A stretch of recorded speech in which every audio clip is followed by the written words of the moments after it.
Hey there, welcome to Broderos. Tonight, we've got hours of chilling horror stories combined with soothing rain sounds to help you relax and sleep. Before you drift off, leave a comment below and let us know where you're listening from and what time it is. And don't forget to hit that like button and subscribe right away. If you end up not enjoying it, you can always take it back later. Get cozy and let the fear take over. Have you ever felt someone watching you even when you're alone? I couldn't stop thinking about it. The question had lingered in my mind all day, gnawing at the edges of my thoughts. It wasn't a question anyone had asked me directly, but one I had heard echoing in the silence of the office. It had come from somewhere, maybe from the vent above my desk or the flicker of light in the hallway outside my cubicle, but it had stayed with me like a haunting whisper just out of reach. The odd thing was that I wasn't alone in feeling it. It had started a few weeks ago. Little things. Things that didn't make sense at first. A quiet click in the hallway, the shadow just out of view in the corner of my eye. At first, I had chalked it up to the stress of work, the pressure of tight deadlines, and the endless stream of emails and meetings. But then it became more persistent. More real. I worked at a mid-sized office downtown, one of those modern glass and steel buildings that seem to stretch toward the sky. The kind of place where people come and go, where your face blends into the crowd, where nobody really notices if you're there or not. At least, that's what I thought when I first started. But recently, something had changed. The atmosphere had shifted, and I wasn't the only one who noticed. It started with Amelia, the receptionist, an otherwise cheerful woman in her 30s. She'd been the first to mention it. "Did you hear that last night?" In the hallway, she asked one morning, her eyes wide and darting around the room as though expecting someone to hear her. I thought I was the only one here, but I heard footsteps. Someone walking around after hours. I'd laughed it off, assuming it was just the building's creaks and groans. Old offices always make noise, right? But the more we talked about it, the more we realized that we weren't alone in our unease. There was always a low hum in the background now, like an electric buzz, something that made the air feel heavy. It wasn't until I had to stay late one night to finish a report that I truly felt it.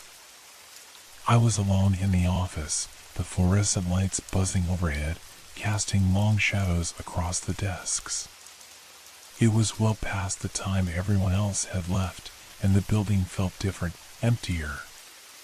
The walls seemed to close in, and every time I typed a word into my computer, I couldn't shake the feeling that someone was watching me. At first, I told myself it was just fatigue. It had been a long day. But then I heard it. A faint sound, like a footstep, coming from down the hall. I froze. The office was empty. I had seen everyone leave. I could feel my pulse quicken, the hairs on the back of my neck standing up. There was no way anyone else was in here.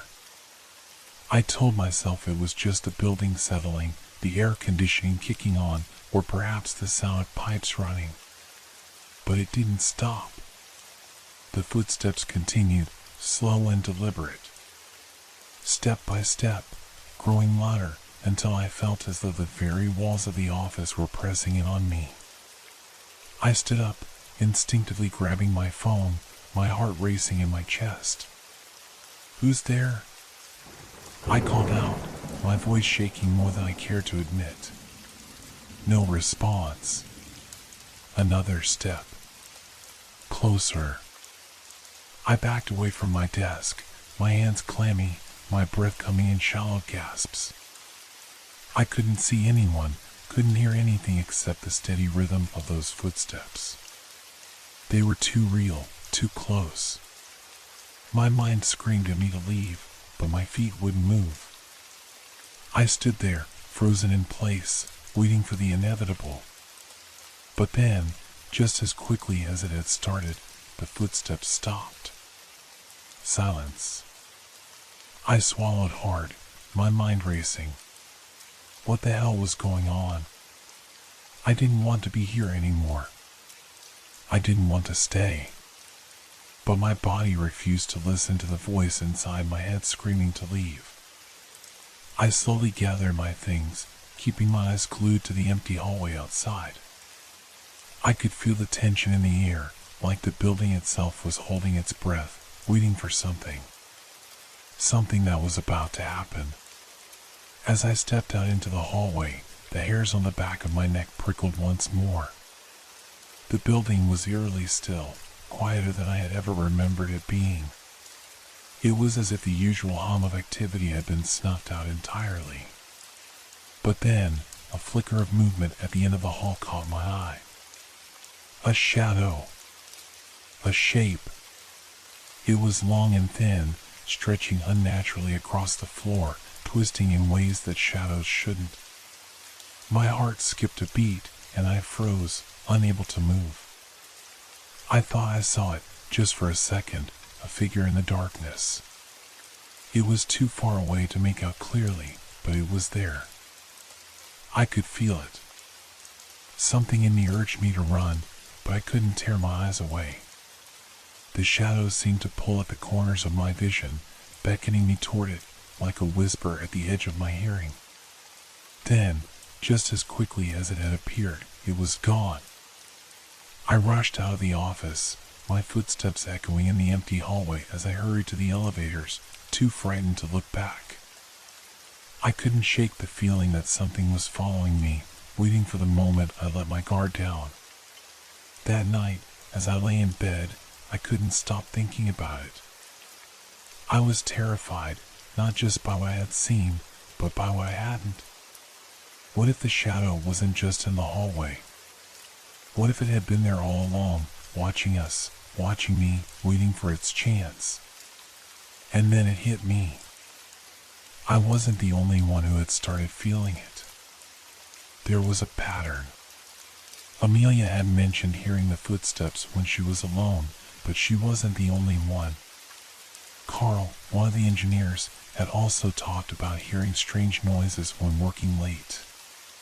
And Jason, from HR, swore that he'd seen something move in the break room when no one else was around. We were all experiencing it. The presence. The shadow. And we were all too afraid to talk about it openly. I didn't know what was happening in that building, but I knew one thing for sure. Whatever it was only a matter of time before we would all have to face it. And no one would be safe when the shadow decided to make its move. The next few days were unbearable. Every time I walked into the office, I could feel it, the thick, oppressive air that made my chest tighten. The walls seemed to be closing in, and I couldn't shake the feeling that I was being watched. I'd catch glimpses of movement at the edge of my vision, shadows flickering just out of reach, but when I turned to look, there was nothing there. It was as if the space around me was alive, breathing, and somehow watching. I had never been a superstitious person. I had always brushed off strange occurrences as coincidence or the product of overactive imaginations. But this wasn't just coincidence. This wasn't something I could explain away. Every afternoon, as the sun began to set, the unease would intensify. The usual hum of office chatter would fade, replaced by a disturbing quiet. The once vibrant space began to feel like a tomb, silent and suffocating. The fluorescent lights overhead flickered every so often, casting long, jagged shadows across the walls, making the hallway seem even longer, even darker. I wasn't the only one who noticed the change. One morning, I found Amelia standing by the coffee machine, her hands trembling slightly as she poured herself a cup. She looked as though she hadn't slept in days, her usual bright smile replaced by a haunted expression. "You're looking a little off," I said, trying to sound casual. She gave a shaky laugh. I'm fine. Just a little tired, I guess. But her eyes darted nervously toward the back hallway, as though something or someone was watching her. Amelia, I started, my voice lower now. You've been hearing things, haven't you? At night, when everyone's gone home. She stiffened. I told you, it's nothing. Just my mind playing tricks. I nodded, but I didn't believe her. And I didn't think she believed herself either. But I couldn't bring myself to press her further. I was starting to realize that we were all in this together, caught in some kind of shared hallucination, or worse, a collective nightmare. I needed answers. I needed to know what was happening, and I couldn't wait any longer to find out. So, that afternoon, after everyone had left for the day, I stayed behind. The office was eerily quiet, and the lights above me buzzed in the silence, sending a cold shiver down my spine. My heart was pounding in my chest as I stood up from my desk, making my way to the hallway that I had avoided for so long. The steps I took seemed heavier than usual, as though the floor was made of stone. The walls seemed to loom over me, taller than they should have been. The air grew thicker with each step, until I felt as though I was wading through a dense fog. The strange thing was that I wasn't even sure why I was going down the hallway. I had no real plan in mind, no solid reason for why I was so determined to face whatever was lurking in the shadows. It was as though some unseen force was guiding me, pulling me forward. I reached the break room first. It was the place where Jason had claimed he'd seen something moving. The space felt colder than it should have, a stark contrast to the otherwise warm, stuffy air in the office. The door creaked as I pushed it open, the faint scent of stale coffee and cheap cleaning supplies filling my nostrils. The break room was dark. No one had bothered to turn on the lights, and the only illumination came from the dim glow of the vending machines.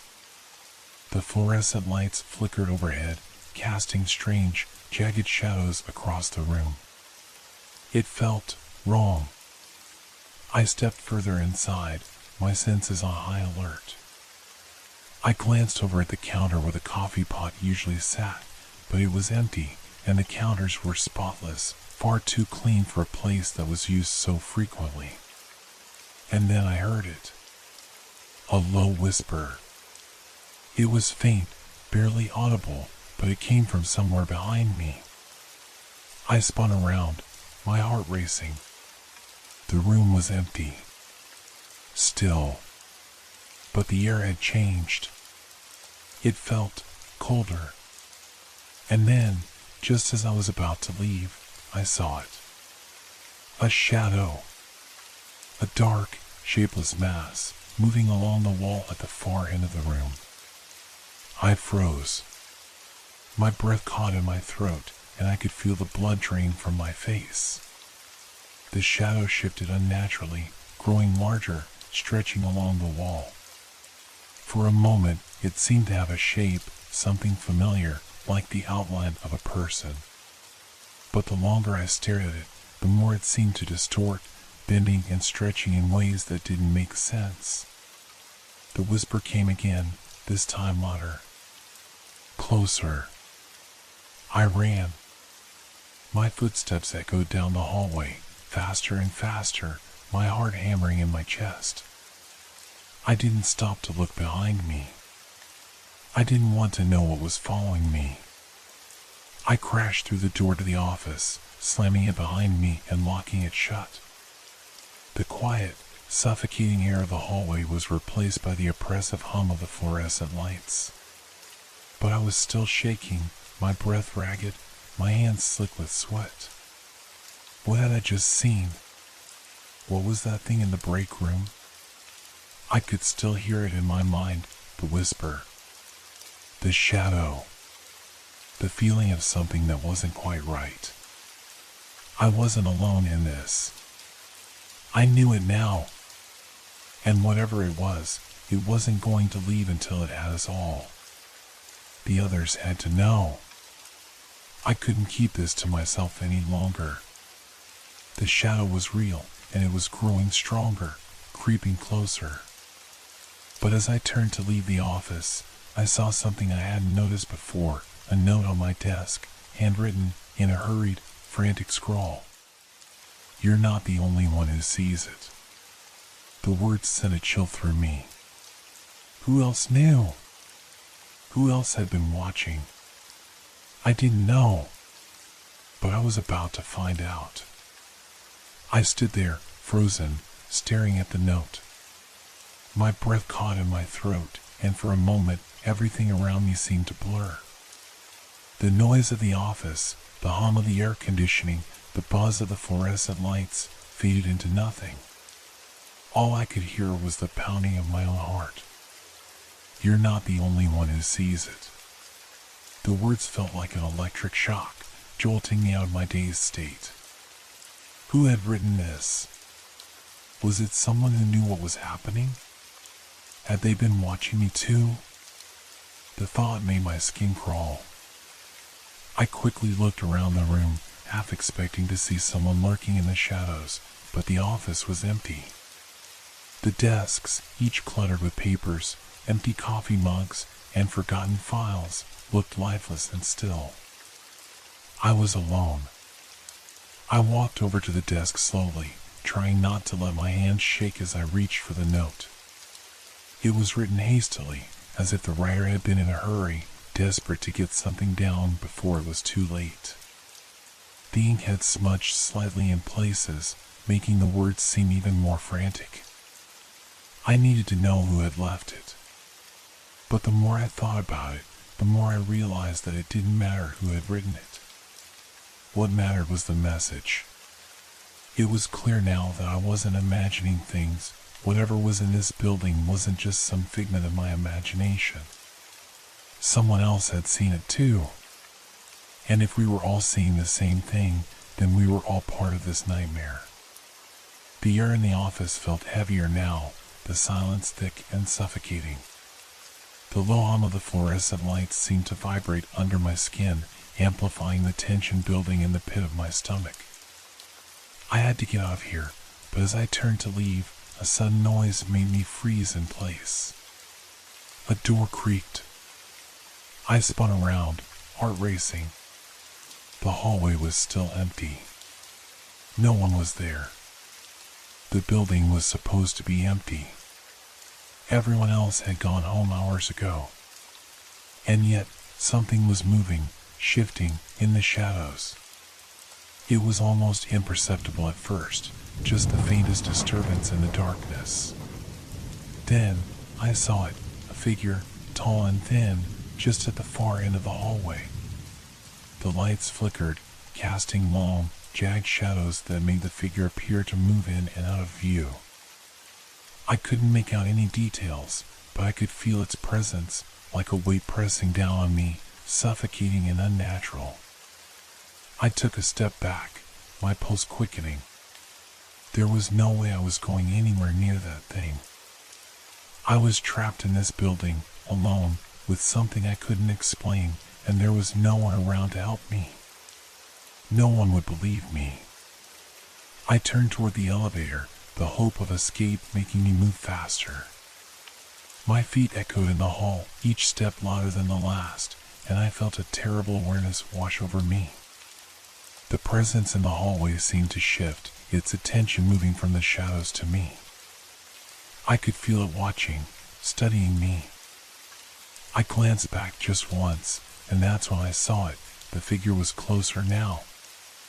Only a few feet away, its form barely visible in the dim light. It was like a silhouette, a shadow against the walls, but its edges weren't crisp or clear. It seemed to shift, undulating and blending into the darkness, a formless thing that didn't belong in this world. I had to run. My body acted before my mind could catch up, and I turned on my heel, sprinting toward the elevator, my breath coming in short, panicked gasps. I pressed the button frantically, the soft chime of the elevator not coming fast enough. My chest was tight, and I felt dizzy, as though the world around me was slipping away. The door finally opened, and I stepped inside, pressing the button for the ground floor with shaking hands. But even as I did, I couldn't shake the feeling that something was wrong. The elevator, usually so quiet and smooth, felt slower than usual. The air inside seemed thick, as though it was closing in on me, and I felt the familiar, oppressive presence again. I glanced up at the ceiling, and that's when I saw it, reflected in the polished metal. I could see the figure standing behind me. But it wasn't just standing there. The figure was moving, its limbs twisting unnaturally, bending in ways that were impossible. Its face, if it could be called that, was an empty void, a blackness that seemed to pull the light from the elevator, leaving only darkness in its wake. I froze, staring at the reflection, unable to look away. My mouth went dry, and the elevator seemed to stop moving, the air heavy and thick with a sense of dread that I couldn't escape. I didn't know if it was real, if the figure was actually there, or if I was losing my mind. But the fear was so intense, so raw, that I couldn't breathe. The elevator door opened with a sudden, jarring noise, breaking me from my trance. I stumbled out into the lobby, my legs weak and unsteady. The space around me felt like it was shifting, like the walls were closing in, pushing me toward the exit. I had to leave. I had to get out of this place. But as I rushed toward the door, the lights above flickered once more. And in that fleeting moment, I saw it again, just a glimpse, a shadow at the edge of my vision, but it was enough. The figure was still there, moving, shifting. It hadn't followed me, it had never left. I wasn't alone. I slammed the door behind me as I ran out into the night, the cool air biting at my skin. My heart was pounding in my chest, but I couldn't slow down. I didn't know where I was going, only that I had to keep moving. The city around me seemed distant and unreal, as though I were in some kind of dream. I had to find out what was happening. But I didn't know how much longer I could keep running before the shadows caught up with me. I ran through the streets, my footsteps echoing against the empty pavement. The city, usually full of life, now seemed eerily silent. The hum of traffic was distant, and the usual buzz of nightlife felt muffled. It was as if the world had slowed, holding its breath, waiting for something. For me to finally stop. But I couldn't stop. Not now. Not when I still felt that thing, whatever it was, following me. I pulled my jacket tighter around me, the night air cold against my skin, but I barely noticed it. My heart pounded with a rhythm I couldn't control, and my mind raced, trying to make sense of everything that had happened. Was it real? I had never been one to believe in supernatural forces. But now, standing in the middle of the quiet city streets, the question gnawed at me like a persistent ache. I had seen it, the shadow. It wasn't a trick of the light or a figment of my imagination. The way it moved, the way it shifted, I knew it wasn't human. Nothing in this world should have been able to do that. But why me? Why now? I had to find answers. But where? I wandered aimlessly for what felt like hours, walking through empty streets, trying to get my bearings. My thoughts were a blur, jumping from one possibility to the next. What was this thing? Was it tied to the office? Was it following me? Or was it something else entirely? The note I found earlier, "You're not the only one who sees it." It felt like a warning, but a warning for what? And who else was experiencing this? I stopped at a small park, the dim streetlights casting long shadows across the benches and pathways. The trees swayed gently in the breeze, their leaves rustling softly. For a brief moment, I thought I could breathe again. But even as I tried to steady my mind, I couldn't shake the feeling that something was out there, watching me from the dark. My eyes darted to the trees, the shadows growing longer as the wind picked up. Something wasn't right. I should have gone home. I should have called someone, anyone. But I felt this overwhelming need to understand what was happening, to get to the heart of it. I felt like I was unraveling, slowly losing my grip on reality. The fear was like a cold, creeping fog inside me, suffocating me little by little. Suddenly, my phone vibrated in my pocket. I pulled it out, my hand shaking as I saw the message. "It's watching you. Be careful." I stared at the screen, my heart dropping into my stomach. The message was from an unknown number. Who had sent it? And how did they know? I quickly typed back, my fingers moving with urgency. "Who is this? What do you know?" But the phone screen flickered. It was subtle at first, almost imperceptible, but I noticed it. Then, a shadow moved across the screen. Not just a glitch. An actual movement. The phone seemed to come to life, the edges of the screen warping and twisting, like something was trying to break through. No, this can't be happening. I swiped the phone screen, but the image wouldn't go away. It was like a dark shape, shifting in the background, just out of focus. My breath caught in my throat. It's here.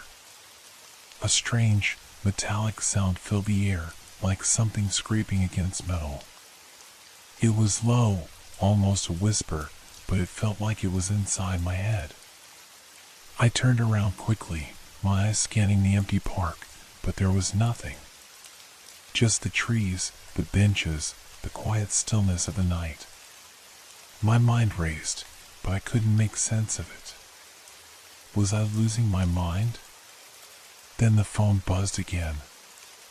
I opened the message. "Don't go back. It's waiting." The fear that gripped me then was like nothing I'd ever felt before. I had to get out of here. I had to leave. But where could I go? How could I escape something I couldn't even understand? I spun around, my heart pounding louder in my chest.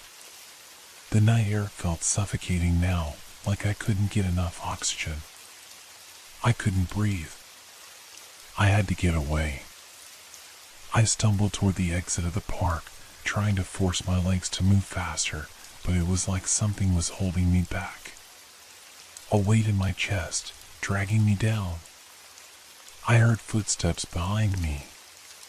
The sound was slow, deliberate, like someone or something was following me. I glanced over my shoulder. The shadow. It was there. Not far behind, but it was moving closer. I broke into a run, my footsteps pounding against the pavement. My vision blurred as panic began to take hold.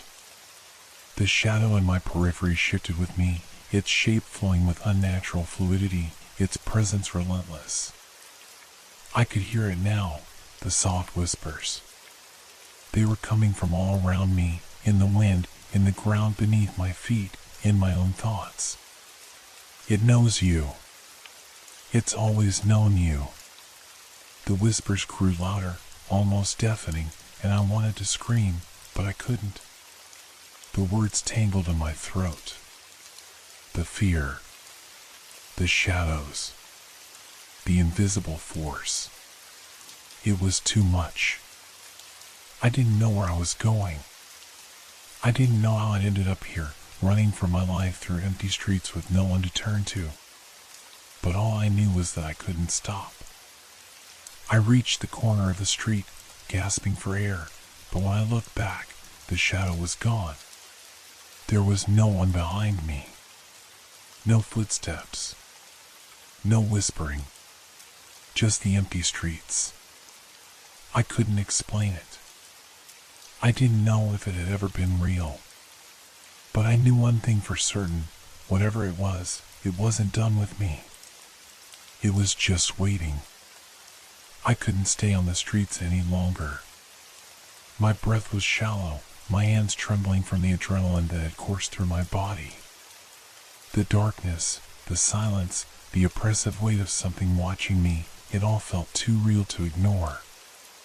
The whispering voices, the shadow that moved with a life of its own, it was real. And I wasn't safe. I couldn't outrun it. No matter how fast I ran, how far I went, it would always be there, lurking, waiting for the moment I'd stop. I stumbled down an alleyway, pressing my back against the cold brick wall. The night air tasted like metal, thick and metallic. My head spun, my thoughts a chaotic blur. What had happened to me? What was this thing that followed me, that haunted my every move? The city around me had turned into a maze. It no longer felt familiar. Each corner felt like a trap, each street a dead end. I couldn't make sense of anything anymore. The more I tried to calm myself, the more everything felt out of reach. What was happening? My phone buzzed again, pulling me from my spiraling thoughts. I fumbled to pull it out, the screen glowing dimly in the darkness. The message on the screen read, "You can't escape it. It's inside you now." I froze, the words sinking in like ice in my veins. It's inside me now. What did that mean? The alley seemed to grow narrower, the walls pressing in around me. My heart rate quickened. I had to get out. I had to find somewhere safe. I turned to flee, but something stopped me. The air shifted, turning cold and thick, like it had been sucked out of the space around me. A presence, a pressure, was filling the space, slowly but steadily. My eyes darted around, but I couldn't see anything. The world had gone silent. The distant sounds of the city, the rustling of the wind, everything had stopped. And then I heard it. The whisper. Low. Soft. But unmistakable. It was right behind me. You can't run. I spun around, but there was nothing. The alley was empty. Yet, the feeling of being watched, of being surrounded by something that shouldn't be there, was overwhelming. I was on the verge of breaking. The fear was suffocating. Every instinct told me to run, to keep moving, to get away, but I didn't know where to go. There was nowhere left to hide. It had already found me. I sank to my knees, feeling the cold concrete beneath me. I couldn't breathe. I couldn't think. The only thing I knew was the shadow. That thing. The thing that had followed me from the office. The thing that had haunted my every step, every breath. The shadow wasn't just an entity. It wasn't just a figment of my imagination. It was something far worse. It was alive. And it had come to claim me. The ground beneath me began to tremble. I looked down, my eyes wide with horror, as the pavement cracked, long jagged lines spreading across the concrete. Something was pushing through from below. The whispers were louder now, echoing in my head, in my chest, in my very soul. We are one now. You cannot escape. I could feel it. The air around me was thick, oppressive, as if it was alive, suffocating me. My head spun, dizziness overtaking me as I struggled to stay conscious. My fingers curled into the concrete, trying to ground myself, trying to hold onto something, anything, that could pull me from this madness. And then I saw it. The shadow emerged from the cracks in the pavement, crawling toward me like liquid darkness, stretching, twisting, forming into a shape that I couldn't quite make sense of.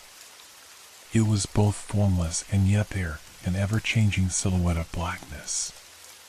The edges seemed to flicker in and out, shifting like smoke, never quite solid, but never quite gone. I couldn't breathe. My chest tightened as if a weight had been placed upon it, pressing down with unrelenting force. I had to face it. I had no choice. I reached for my phone, my fingers numb as I struggled to hold it. The screen flickered, the shadow distorting as if the very phone itself was being warped by its presence. What do I do? The whispers were drowning out all my thoughts now. It's too late. You're ours. I closed my eyes, trying to block it out, trying to think. Anything. There had to be something I could do. I couldn't just give up. I remembered the note. The one from earlier. The one that said, "You're not the only one who sees it." Maybe someone else had experienced this. Maybe there was someone who knew how to fight it. I focused on that thought, clinging to it as the shadow inched closer. The darkness pressed in around me, and with every inch it came closer, my breath came in short, frantic gasps. There was a sudden shift. A sound, like the grinding of metal against metal, loud enough to make my teeth rattle. I looked up just in time to see the shadow lunge forward, its shape no longer amorphous, but solidifying into a grotesque, humanoid form.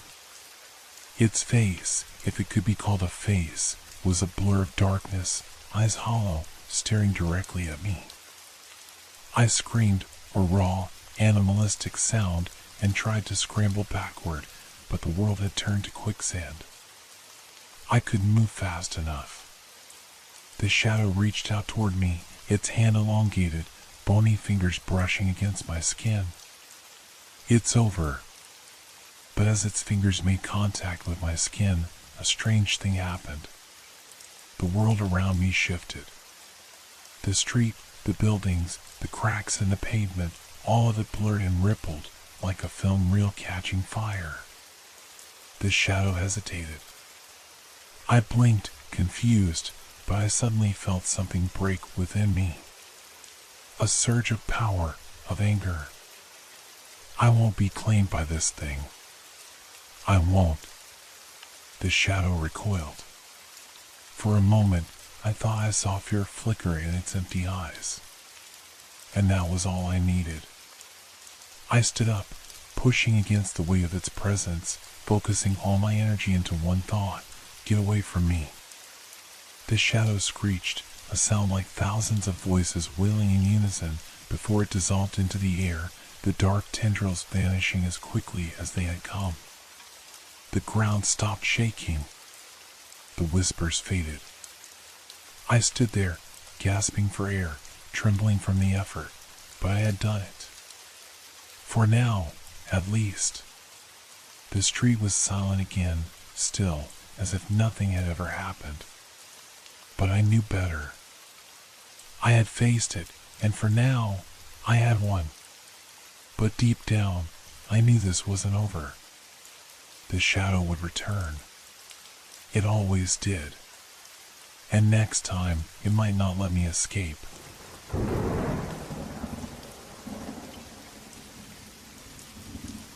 Have you ever wondered if the past could still haunt us? What if something from long ago still lingers, hidden in the shadows of time? The question echoed through my mind as I walked up the long, creaking staircase of the old mansion. The air was thick with dust, the kind that hadn't been disturbed in years. I paused at the top of the stairs, my hand lingering on the rail, cold and smooth under my touch. The mansion had been abandoned for decades, left to decay in silence. The creaking of the boards beneath my feet was the only sound that filled the empty space, a constant reminder that this place had long been forsaken.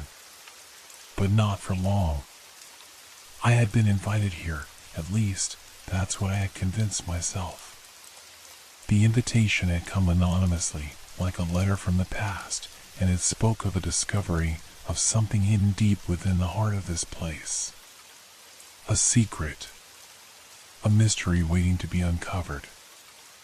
I had come to investigate, to uncover what secrets the mansion held. I had no idea what I would find, but I felt an unsettling pull toward it, something I couldn't explain. The mansion had always intrigued me, but there was something more now, something that whispered at the edges of my mind, urging me to step further into its decaying halls. The hallway before me was lined with faded portraits, their faces blurry and distorted by years of neglect. Each one seemed to stare at me with hollow eyes, as though waiting for me to move, to do something that would release them from their frozen state.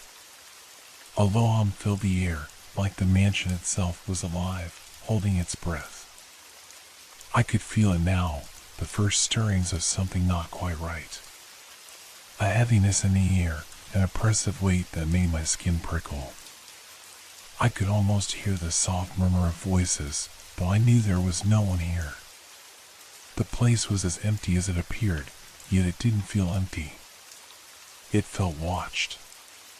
The door at the end of the hall stood ajar, as though inviting me in. I approached it with cautious steps, my heart pounding in my chest. My breath felt shallow, and the farther I moved toward the door, the more intense the feeling of being watched became. I hesitated before pushing it open. The hinges groaned, a sound that seemed to reach down into the pit of my stomach. It was too late to turn back now. I stepped into the room, and the door clicked shut behind me with an unnerving finality. The room was dimly lit, the only light filtering through the grime on the windows. The furniture was covered in thick layers of dust, the shapes of chairs and tables barely visible beneath the weight of time. And then, I saw it. The mirror. It stood in the center of the room, tall and imposing, its frame ornate, dark wood twisted into intricate patterns. The glass, though, was what caught my attention. It wasn't like any mirror I had ever seen.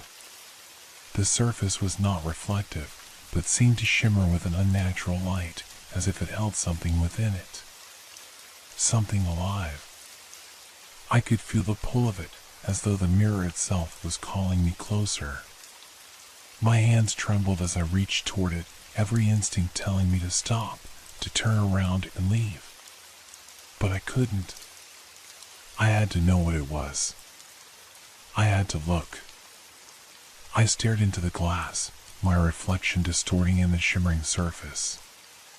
At first, it seemed normal, just my face, pale and unsure, the same as I had always seen. But then, the air around the mirror shifted. I saw movement. Shadows darted in the corners of the reflection, things that didn't belong. Figures. I blinked, disoriented, unsure if I was seeing things. But the figures were still there, slowly taking shape. People, their faces twisted in pain, their eyes wide with terror.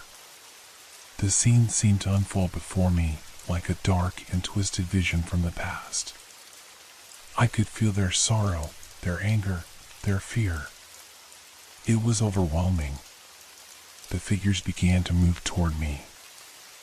I stepped back, my heart racing in my chest. The reflection of the room in the mirror was no longer the same. It was darker now, the walls closing in, the floor beneath me cracking and splintering. The people in the mirror reached out, their hands pressing against the glass, their mouths opening in silent screams. I couldn't look away. It was like they were trying to tell me something, but their voices were trapped, unable to reach me. I could feel them pulling at my mind, urging me to understand, to see what had happened here. But what was it? What did this mirror hold? The past? I could feel it now, the weight of history pressing down on me. A deep sense of sorrow, regret, and rage. but I wasn't sure if it was the past speaking or something else, something more malevolent. A presence that wasn't quite human, that watched me from behind the glass.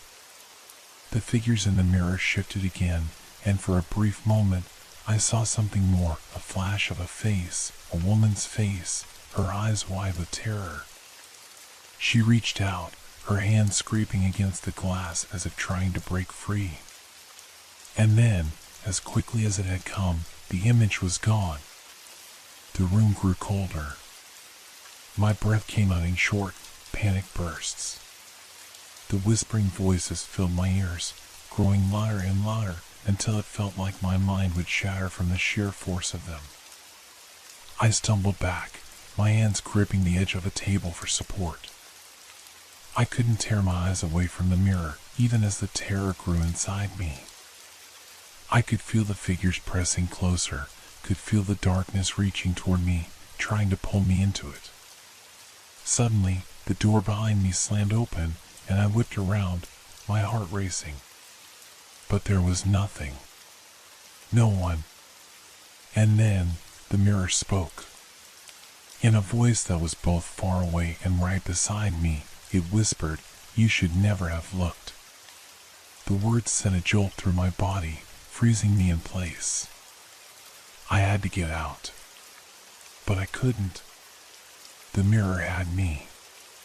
The glass shimmered once more, and I saw it, them, the figures, their faces twisted in agony, their hands reaching out. I could feel them, pressing against me, pulling me closer. I stumbled forward, my feet dragging against the floor. I reached out for the door, my hand trembling as I tried to open it. But the mirror, it wouldn't let me go. "Leave," the voice whispered again, and this time I could hear the faint sound of laughter, soft and chilling.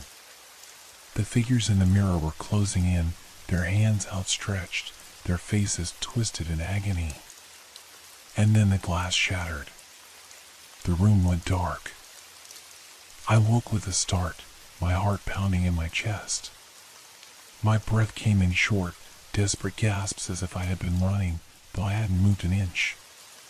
The room was dark. No, not dark, empty. The mirror. Where was it? I jumped to my feet, my body still trembling from the vivid nightmare, or was it a nightmare? I had been in the mansion only moments ago. The mirror had shattered, its glass splintering around me. The figures, the faces, still lingered in my mind, their expressions haunting me even in the waking world. I had to get out of here. I scanned the room, now bathed in a dim, uncertain light. The thick layers of dust clung to the furniture like a shroud, and the walls, which once seemed to press in on me, were now like the vacant eyes of a skull, hollow and empty. The door was ajar, swinging slightly as if beckoning me. I stepped toward it, but my legs felt like they were made of stone, stiff and heavy. Something had changed. I could still hear the whispers, faint but persistent, echoing in the back of my mind. The voices from the mirror had followed me, like ghosts trailing behind my every step. I reached the doorway, and when I stepped into the hall, the temperature seemed to drop. A chill washed over me, and I shivered uncontrollably. But this wasn't a natural cold, it was unnatural, a cold that dug into my bones, settling deep inside me. I pushed open the door and stepped into the hall, my senses on edge. The mansion felt even more oppressive now. The familiar surroundings I had walked through hours ago were now unfamiliar, warped in a way I couldn't explain. The hallway stretched longer than it should, and the walls were now covered in a thin layer of mildew, the smell so pungent it made my stomach turn. The portraits on the walls had changed too. No longer were they just distorted faces, but now they seemed to follow me with their eyes, their mouths slightly open, as though they were trying to speak. I stumbled forward, the whispers growing louder in my head. "Get out. Get out now." I didn't know what was real anymore. Was this the same mansion? Or had the mirror, the thing that had shown me those horrific figures, done something to me? Was I caught in some twisted dream, or was this some kind of curse, something more sinister than I had anticipated? The air thickened, pressing against me like a physical weight. I could hear a soft creaking, as though the house itself was shifting, groaning under the strain of something far older than it appeared. My pulse quickened, and the walls seemed to close in around me. It was as if the mansion itself was alive, shifting and mutating with each step I took. And then, I heard it, the sound of footsteps behind me. I spun around, but there was no one there. The hallway was empty, save for the darkened windows that framed the fading light of the outside world. My skin crawled as I pressed my back to the wall, my breath ragged and uneven.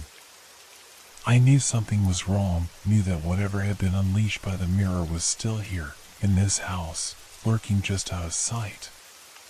A soft, almost imperceptible sound reached my ears, a whisper, no louder than a breath. "Look again." I froze. The voice was familiar, cold and haunting, the same voice that had spoken to me through the mirror. I couldn't resist, couldn't help myself. My eyes darted toward the far end of the hall, where a faint, shadowy figure stood. It was a woman. At least, I thought it was. She was standing in the farthest corner of the hallway, partially obscured by the darkness. Her features were indistinct, like a blur in the corner of my vision. But what struck me most was her stillness. She didn't move, didn't blink, didn't make a sound. She just stood there, as if waiting. I couldn't breathe. My feet felt rooted to the floor, my legs shaking as I tried to move, but my body wouldn't obey. Then, she took a step forward. The sound of her footfall was so soft, so impossibly quiet, it sent a jolt of panic through me. It was as if the space around me had collapsed, as though the very air was suffocating me. She took another step, and another, moving toward me at a pace so slow it made my skin crawl. I wanted to scream, to run, but my voice caught in my throat, my body paralyzed with fear. "Don't look away." The voice whispered again, and this time it was unmistakable. It was coming from the woman. No, it wasn't her. It was the mirror. It had followed me here. I finally found the strength to move. My legs were still weak, but I managed to turn and run.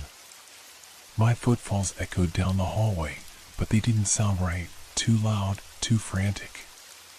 The walls seemed to close in with every step I took, pressing down on me like an invisible hand. I reached the stairs and, without thinking, I ran up them, stumbling on the steps in my haste. At the top, I found myself in front of a door I hadn't seen before. I couldn't remember seeing it when I first entered the mansion. There was no way this room had been here. And yet, it was. I reached for the handle, my hand trembling, but as I touched it, I heard a voice from behind me. A faint, ghostly whisper that made my blood run cold. "Don't open it." I turned, heart hammering in my chest, and saw her again. The woman. She was closer now, standing just at the edge of the staircase, her face still a blur, but now I could see something more, a glimpse of something twisted and dark, like a shadow of the past. "Look again." The command was clear now, ringing in my mind with an urgency I couldn't ignore. The woman took another step. I had no choice. I had to open the door. I twisted the handle and pushed it open, stepping into a room that felt as if it had existed outside of time. The air was thick with the smell of decay and dampness. In the center of the room stood the mirror. It was whole. The glass, unbroken, shimmered in the dim light as though it had never shattered at all. And then, As I stared into the mirror, I saw her face again. The woman. But this time, her eyes were wide open, her pupils black as night, and her mouth stretched into a smile. A smile that promised nothing but pain. The reflection in the glass was no longer just a mirror. It was a portal, a window into something darker, something far more ancient than I could understand. And it was waiting for me to step through. I stood frozen in front of the mirror, my breath shallow, every muscle in my body tense with terror. Her face, it shouldn't have been there. It couldn't have been. I had just seen her downstairs, standing in the dark hallway. But now, her face, her smile, was inches away from mine. She was inside the mirror. No, she wasn't in the mirror, she was the mirror. I couldn't look away, though every instinct in me screamed to run, to flee from the madness that was slowly consuming me. The reflection of the woman stared at me, her black eyes devouring me with an intensity that made my skin crawl. She seemed to draw closer, her form becoming more defined with each passing second. I could feel my heart beating in my throat, could feel the blood rush in my ears as if my body was trying to outrun the suffocating air around me. "Step closer," she whispered. The voice was no longer the faint, distant whisper from before. It was louder, more demanding, the words wrapping themselves around my mind like a vice. The temperature in the room dropped even further, and I shivered uncontrollably. The cold felt like cold fingers, brushing against my skin. I fought it. I didn't want to move, didn't want to get any closer to that thing. But my legs, my body was betraying me. I was being pulled toward the mirror as though it had a gravitational pull of its own. My hands, shaking uncontrollably, reached out, almost of their own accord. The mirror's surface seemed to ripple, like water disturbed by a stone, and my reflection distorted. For a moment, I saw myself, not the me that I had been, but an older version, eyes wide with terror, mouth open in a silent scream. The reflection moved independently, its expression more and more strained, as if trying to break free from the glass that held it. "You cannot escape," the voice echoed. It was not just in my ears anymore, it was in my mind, in my very soul. I gasped, pulling my hand back in a frantic motion, but it was too late. The mirror, the thing in the mirror, began to shift.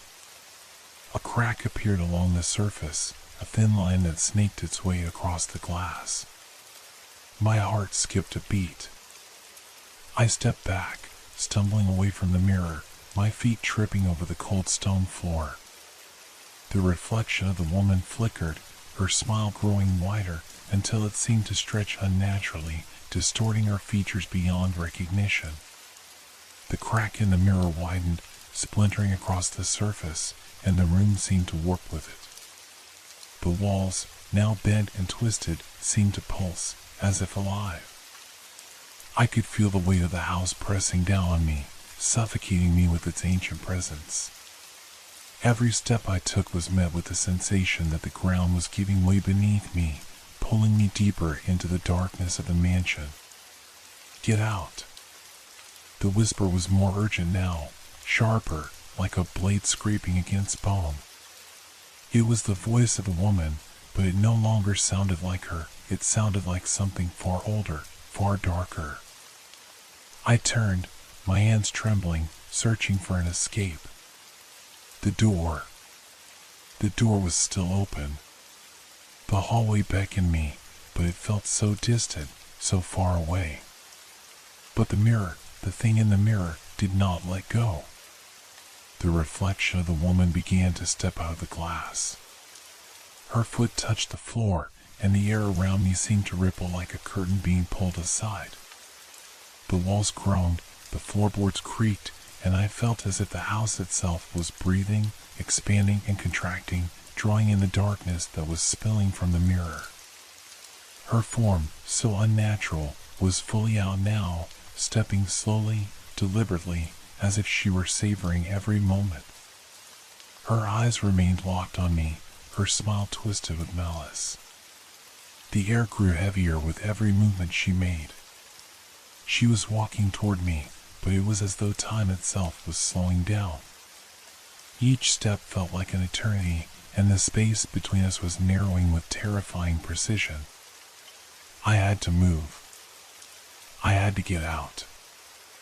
I turned and bolted for the door. My legs screamed in protest, the cold seeping deeper into my bones with every step, but I couldn't stop. I couldn't afford to stop. I rushed down the stairs, my heart pounding in my chest, but the whispers followed me. They grew louder, filling my ears, my head. Look again, you're not done.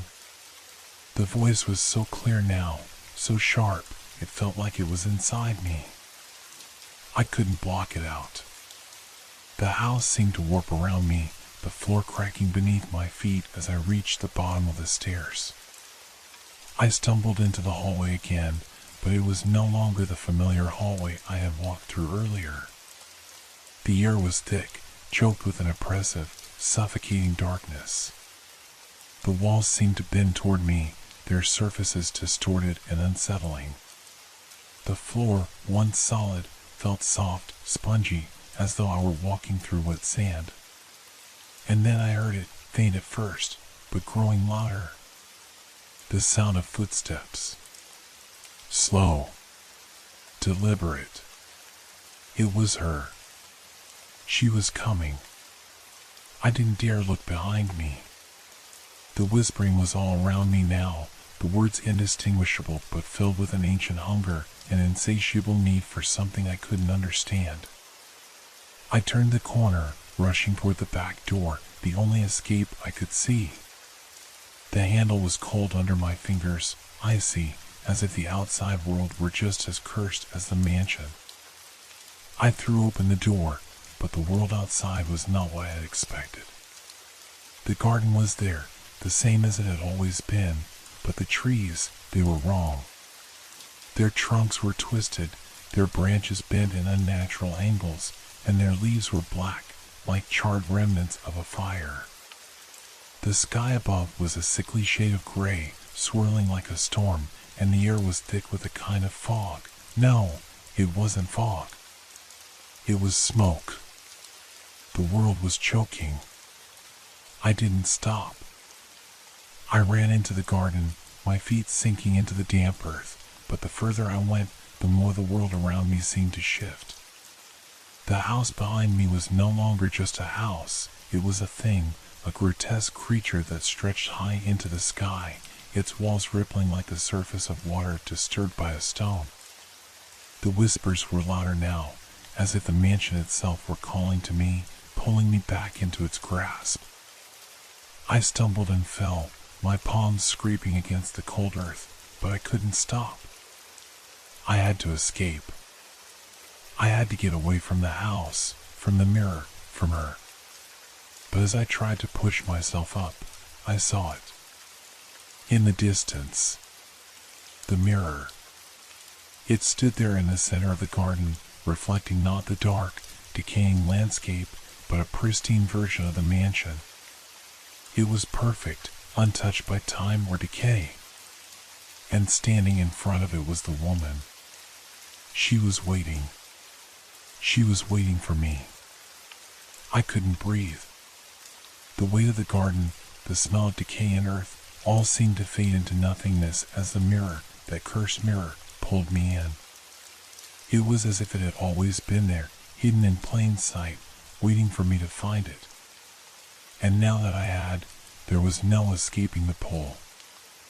I tried to turn away, to look anywhere but at that reflective surface, but the woman in the mirror, the reflection, held me captive. Her smile, twisted and grotesque, spread wider. The air around me grew colder still, the fog thickening, wrapping itself around my legs, crawling up my body like cold fingers. It felt as if the ground beneath me was crumbling, falling away with every passing moment. Why won't you just look at me? Her voice, no longer a whisper, but a soft, commanding pull on my mind, reached deep into the recesses of my thoughts. I could feel the pressure of it, like a weight pressing against my skull, forcing me to turn. But I resisted. I couldn't let myself be taken by whatever madness this was. Not again. Still, the mirror, the reflection, grew louder. The crackle of something dark, something wrong, began to hum at the edges of my vision. A flicker of light danced along the frame, a taunting glow that felt like fire, but so cold, like ice being burned into the soul. The woman in the reflection, no, it wasn't just her. Something else was moving behind her, something that made my spine stiffen with terror. Dark shadows gathered at the corners, coiling and spiraling like smoke that refused to settle.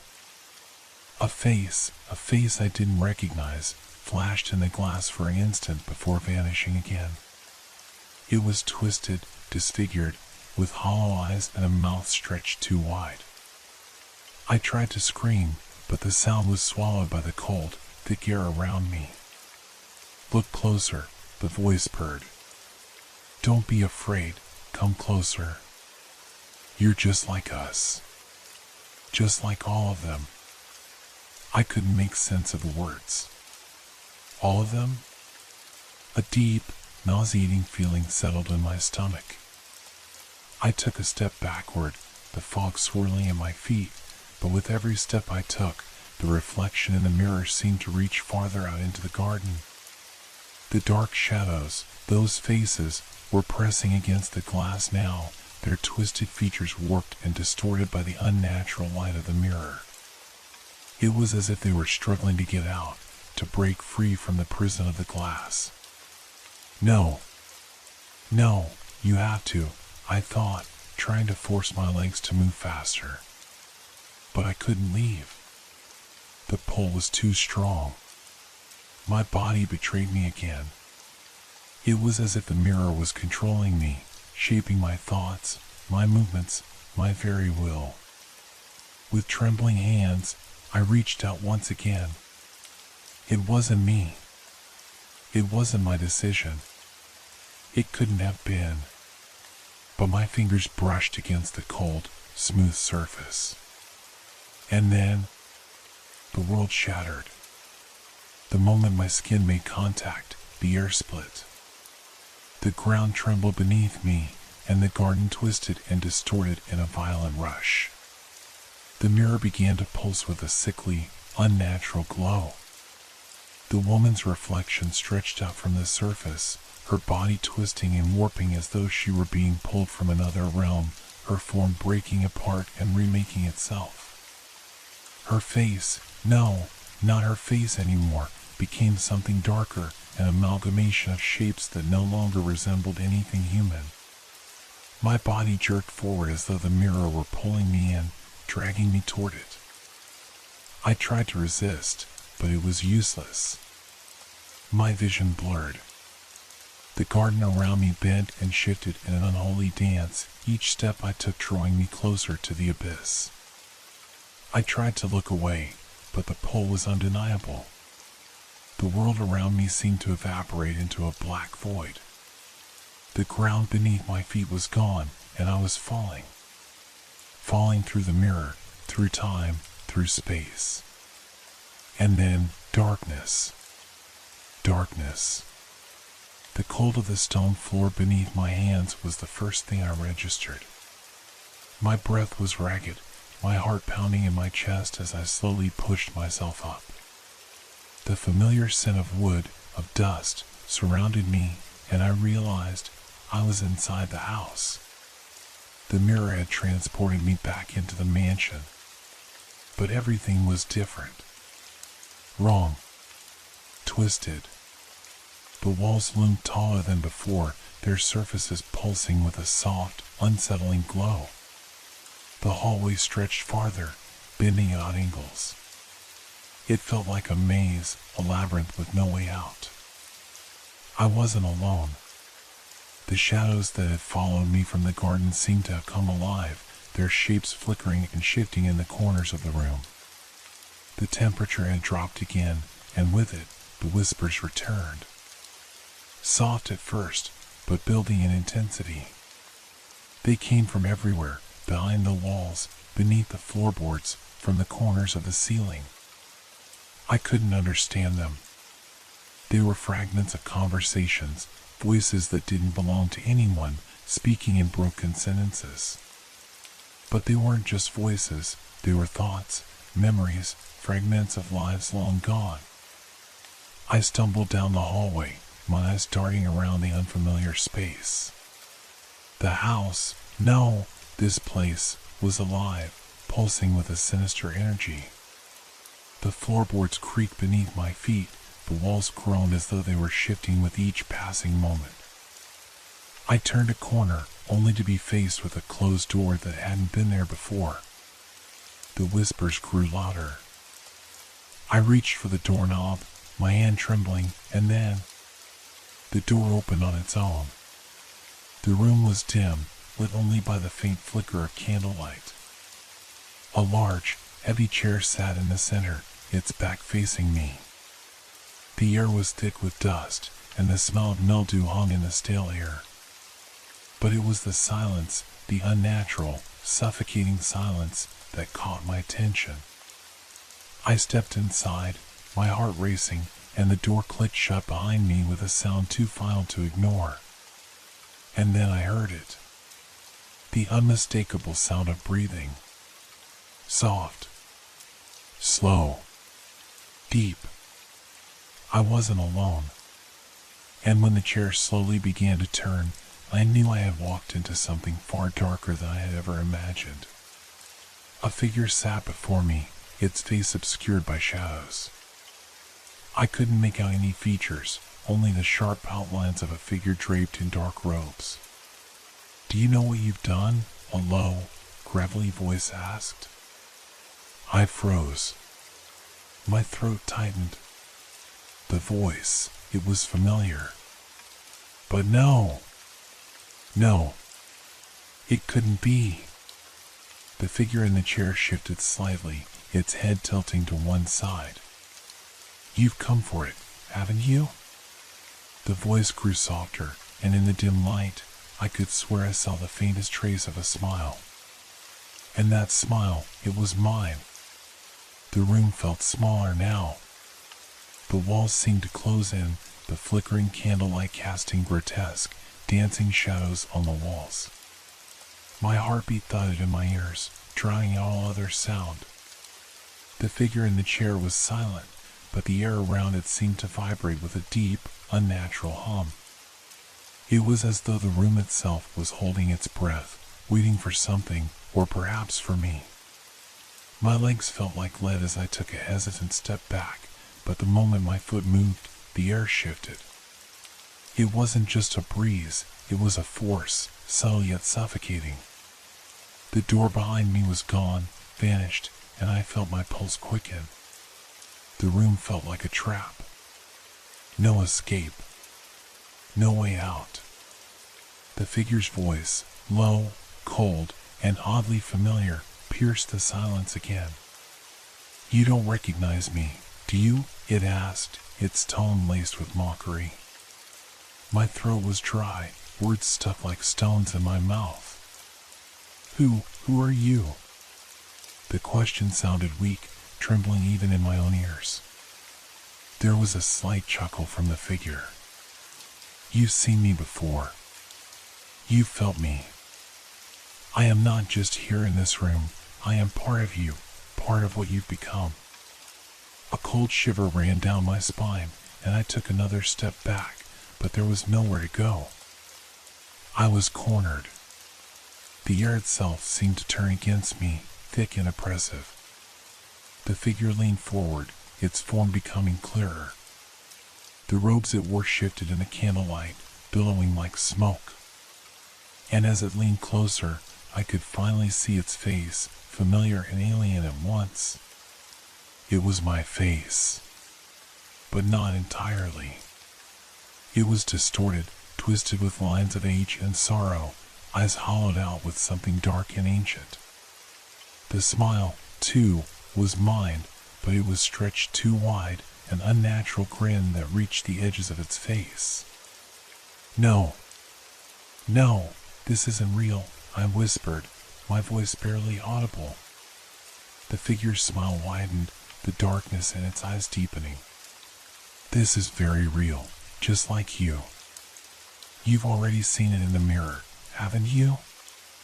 All the faces, all the memories. You've touched the past, and now the past touches you. My mind reeled, but I couldn't make sense of it. The mirror. It had to be the mirror. Everything connected to it, everything was tied to it. It was more than just an object, it was a portal, a reflection of something darker, something deeper than anything I could comprehend. No, I said again, shaking my head. I don't want this. I don't want any of this. The figure's grin faded, but its eyes, those hollow eyes, bored into mine. You've already chosen, haven't you? You looked into it. You saw it. You accepted it. The air grew colder, the chill creeping under my skin, sinking deep into my bones. The shadows in the room seemed to stretch out toward me, like hands trying to pull me into the darkness. I wanted to scream, to fight, but I couldn't. I was paralyzed, trapped in this nightmare that I couldn't escape. You see, it never leaves, the figure continued, its voice no longer mocking but darkly solemn. The curse. The mirror. It's always been here, and it will always be. Just like you, it's part of this place, part of us. I stumbled backward, panic surging through me. The figure's words twisted in my mind, each one sinking deeper, clawing at my sanity. The reflection, the thing I had seen in the mirror, wasn't just some image of the past. It was something alive, something that had never truly gone away. The shadows around me writhed, the room itself seemed to pulse with a rhythm of its own, like a living creature. I could hear the whispers again, louder now, pressing against my ears, my mind. They were voices, no, thoughts, but not my own. They were the thoughts of people long gone, trapped in the curse of the mirror. I could hear them pleading, begging for release. Help me. Please, help us. The whispers grew louder, and I clutched my head in agony. I felt it, the pull, the call to join them, to become part of this unholy family bound by the cursed mirror. I won't be like them, I whispered to myself, though my voice felt weak, lost against the overwhelming presence of the room. You already are, the figure said softly. You've seen what it shows you. The past. The pain. The regrets.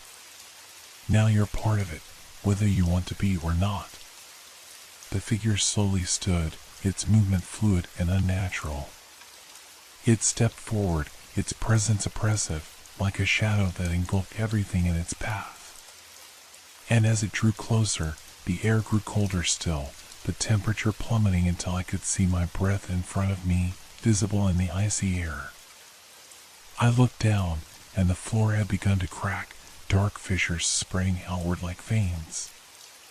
The cracks seemed to pulse with a heartbeat echoing in the pit of my stomach. I felt the weight of the room, the house, closing in on me. You can't escape, the figure said, its voice now low and final, filled with the weight of inevitability. It's already done. I felt it then, the coldness creeping up my spine, the deep, unrelenting weight of the curse that had taken hold of me. The mirror wasn't just a reflection of the past. It was a prison, and I was trapped inside it.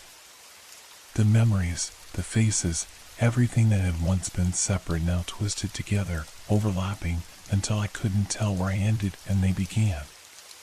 The figure stepped toward me, its face now inches from mine. The air around us was thick with the oppressive weight of the past.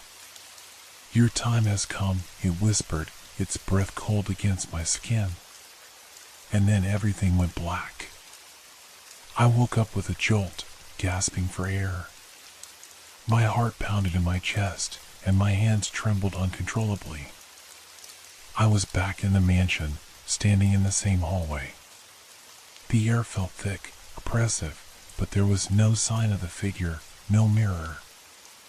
I looked around wildly, but the hallway was empty. Silent. But something had changed. The walls, once solid, now seemed to pulse, alive with an energy I couldn't explain. The house knew me, knew what I had done, and what it had done to me. There was no escaping it. No escape from the curse, from the past that haunted me. And as I turned to leave, I noticed the faintest reflection in the corner of my eye. In the glass of a hallway mirror. It was me. But not. I didn't recognize the face that looked back at me. It was twisted. And it was smiling.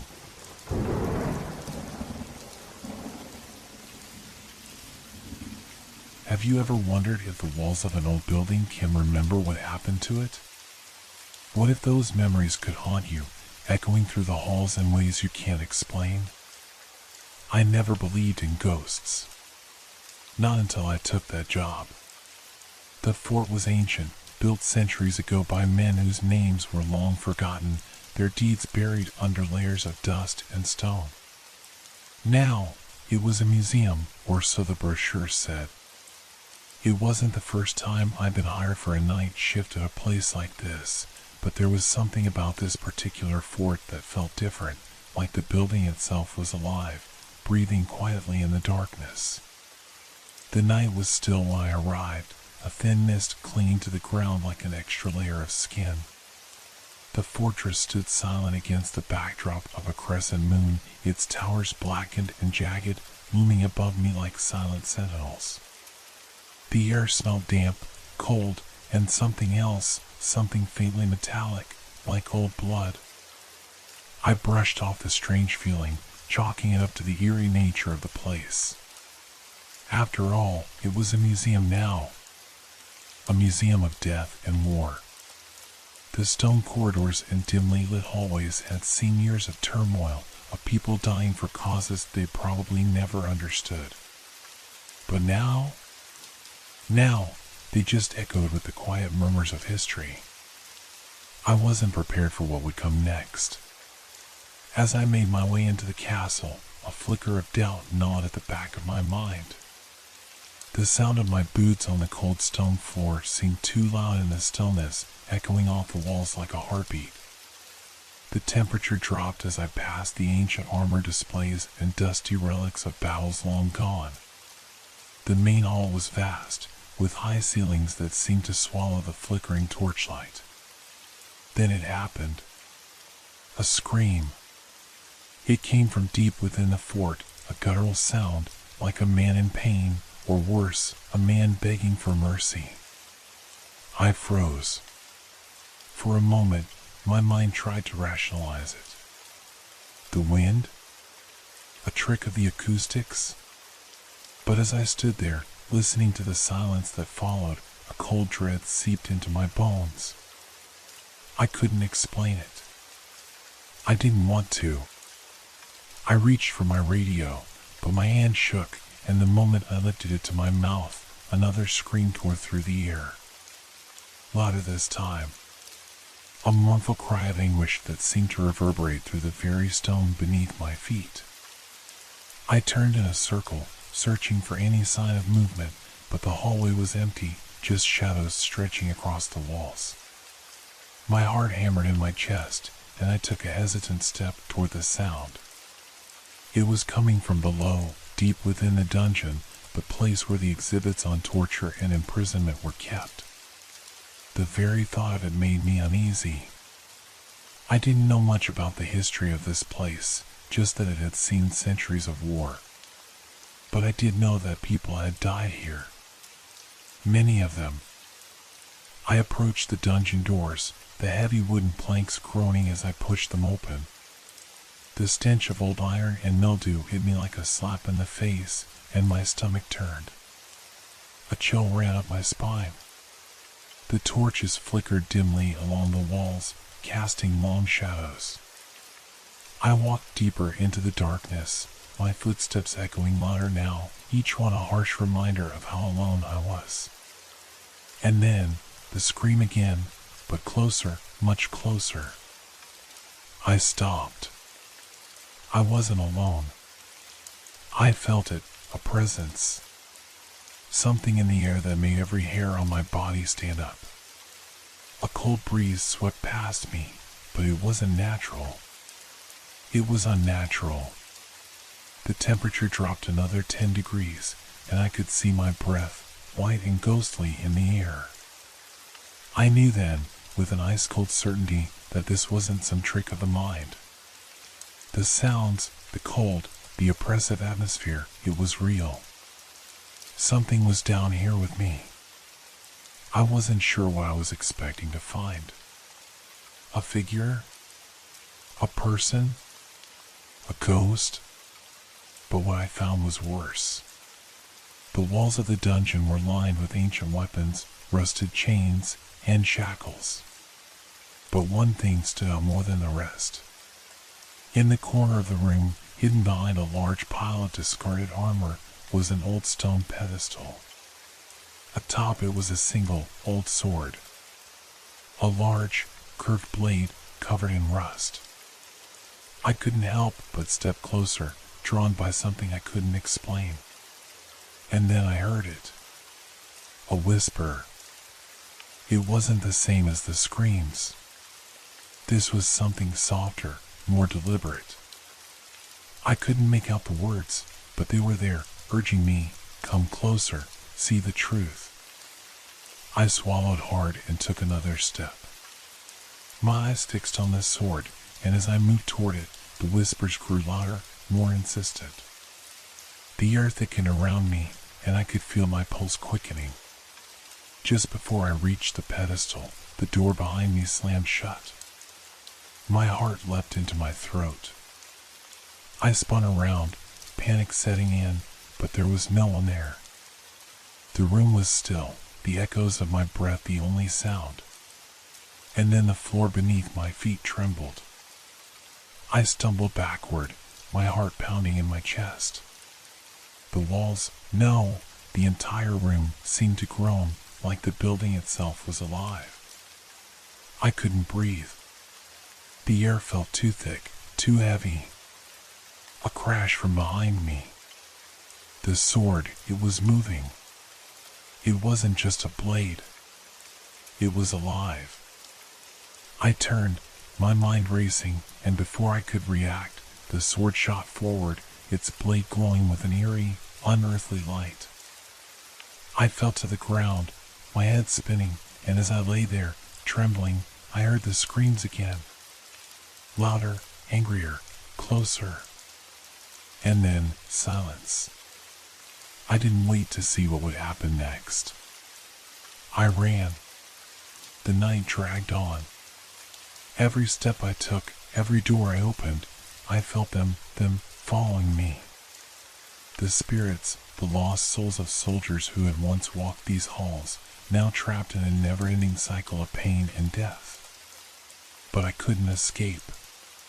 The darkness was too thick, the walls too oppressive. Every time I thought I was free, I heard the screams again, louder and more insistent. By the time dawn broke, I was standing at the edge of the fort, gasping for breath, my hands shaking violently. The mist still hung in the air, but I no longer felt its chill. Instead, I felt the weight of the spirits' gaze, their anger, their torment. And as I looked back at the fortress, I realized something. The screams would never stop. They would haunt this place forever, just like they had haunted me. I didn't sleep that night. How could I? I could still hear those screams echoing in my mind, their desperate, agonized cries haunting me, chasing away any chance of rest. My heart hammered in my chest, and my hands trembled uncontrollably, as if the very air around me still held the chill of the dungeon.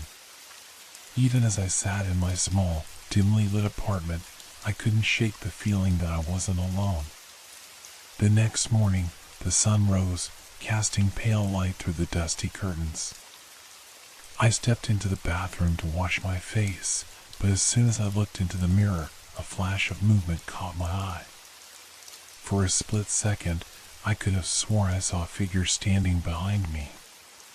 But when I turned around, there was nothing there, just the quiet hum of the apartment, the soft buzz of the refrigerator in the background. I breathed deeply, forcing myself to calm down. It was just my imagination, or maybe the stress of last night's events getting to me. But the feeling lingered. My phone buzzed, pulling me from my thoughts. It was a message from my supervisor at the museum, Nathaniel. "I hope you're all right. We've been hearing some strange things about last night. Come in early today. I'll explain when you get here." I stared at the message, unsure of what to think. There was something in his tone that unsettled me. The last thing I wanted to do was go back to the fort. But I knew I had no choice. I had to face whatever it was that had happened in that dungeon. Something in my gut told me it wasn't over. Reluctantly, I got dressed and made my way back to the fortress. The walk there felt longer than it ever had before. Every creak of the sidewalk beneath my feet, every rustle of the wind in the trees, made my skin crawl. I kept glancing over my shoulder, half expecting to see someone, or something, following me. When I arrived, the fort was as silent as ever, but there was an unsettling stillness in the air. Nathaniel was waiting for me by the main entrance, his face pale, his expression tense. "You look like hell," he said without a hint of humor in his voice.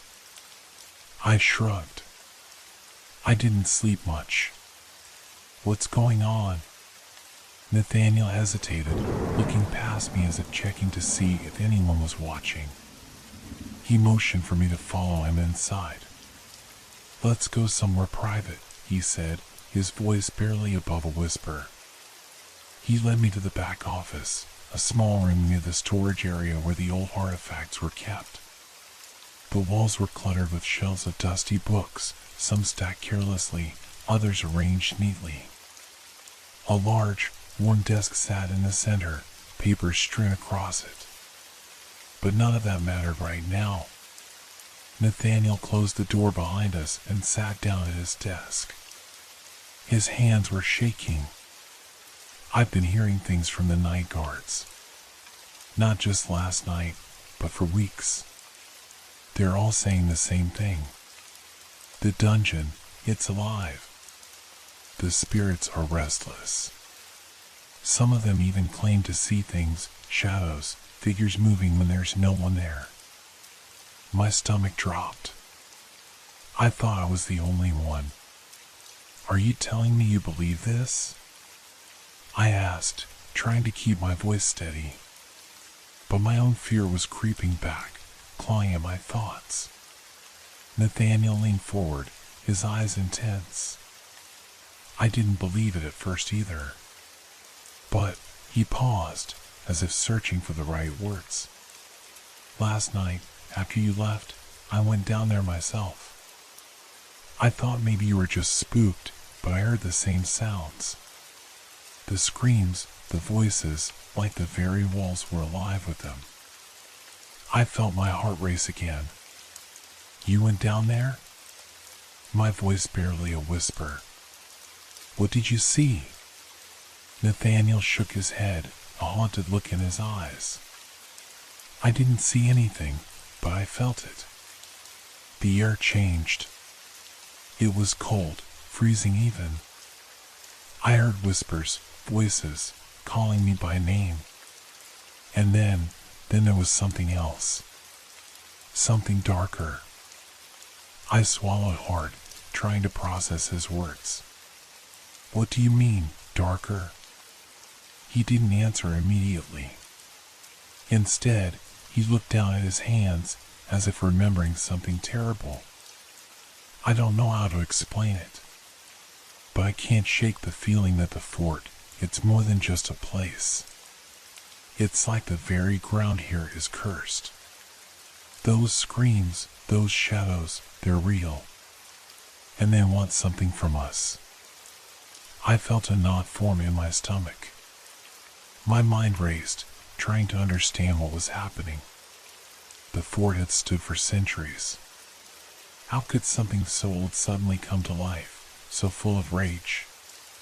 What was it that had been buried here, hidden in the stone, that was only now starting to emerge? Nathaniel sighed, running a hand through his hair. Look, I didn't want to tell you this, but I think we need to leave the fort. The museum, the exhibits, they're just covering up the truth. There's something far worse going on beneath the surface. I think we're disturbing whatever's down there. Whatever it is, it's angry. I took a deep breath, my mind spinning. But what if we can't leave?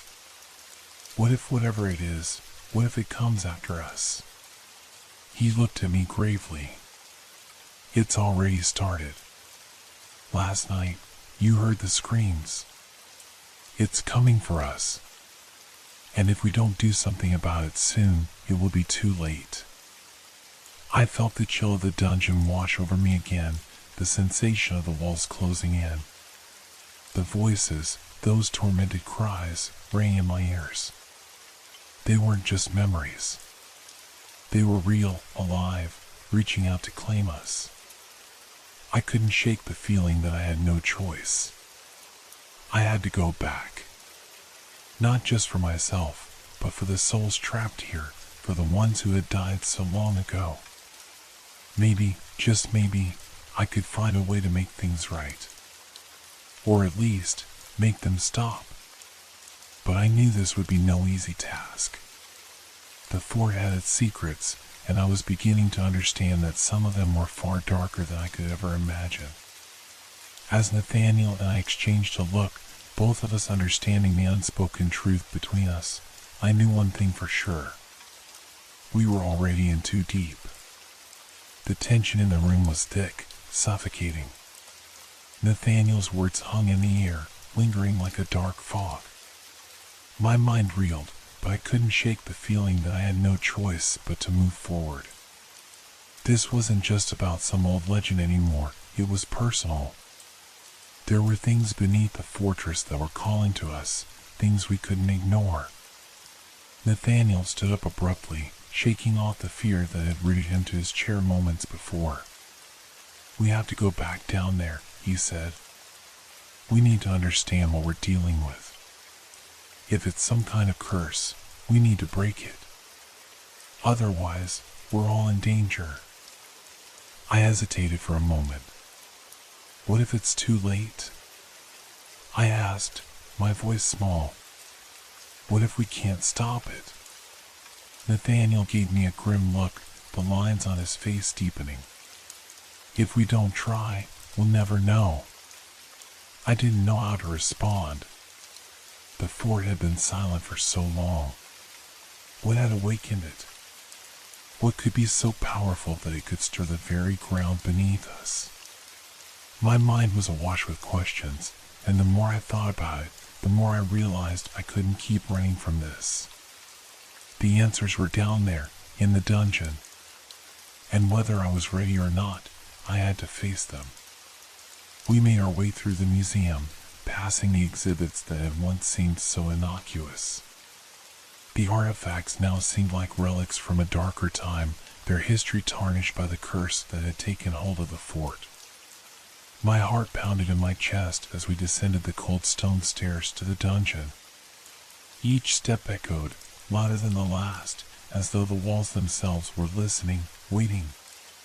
When we reached the bottom, the air was thick with the stench of mildew and decay. It felt as though the very dungeon was alive, pulsating with a malevolent energy. The stone walls were damp, slick with moisture that seemed to seep from the very foundation. The narrow passageway stretched before us, disappearing into the blackness. I glanced at Nathaniel, but his face was unreadable. He was more resolved now than I had ever seen him, his eyes hard with purpose. I, on the other hand, couldn't shake the creeping dread that crawled beneath my skin. Every instinct screamed at me to turn back, but I swallowed it down, knowing there was no going back now. We had to know the truth.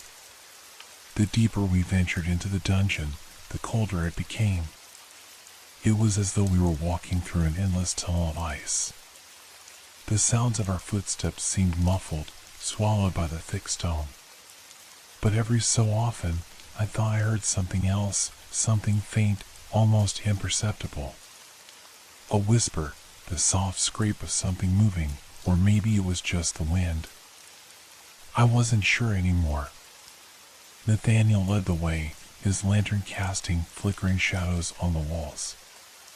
As we moved further, I began to notice something unsettling. The shadows didn't behave as they should.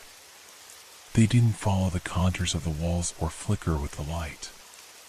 Instead, they seemed to dance on their own, stretching and shifting in ways that defied logic.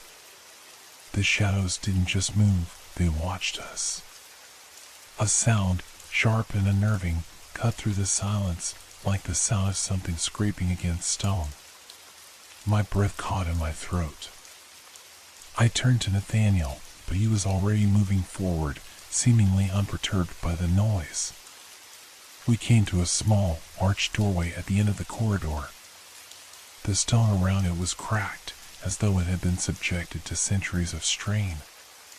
A heavy wooden door stood ajar, the air beyond thick with the weight of something ancient. "This is it," Nathaniel murmured.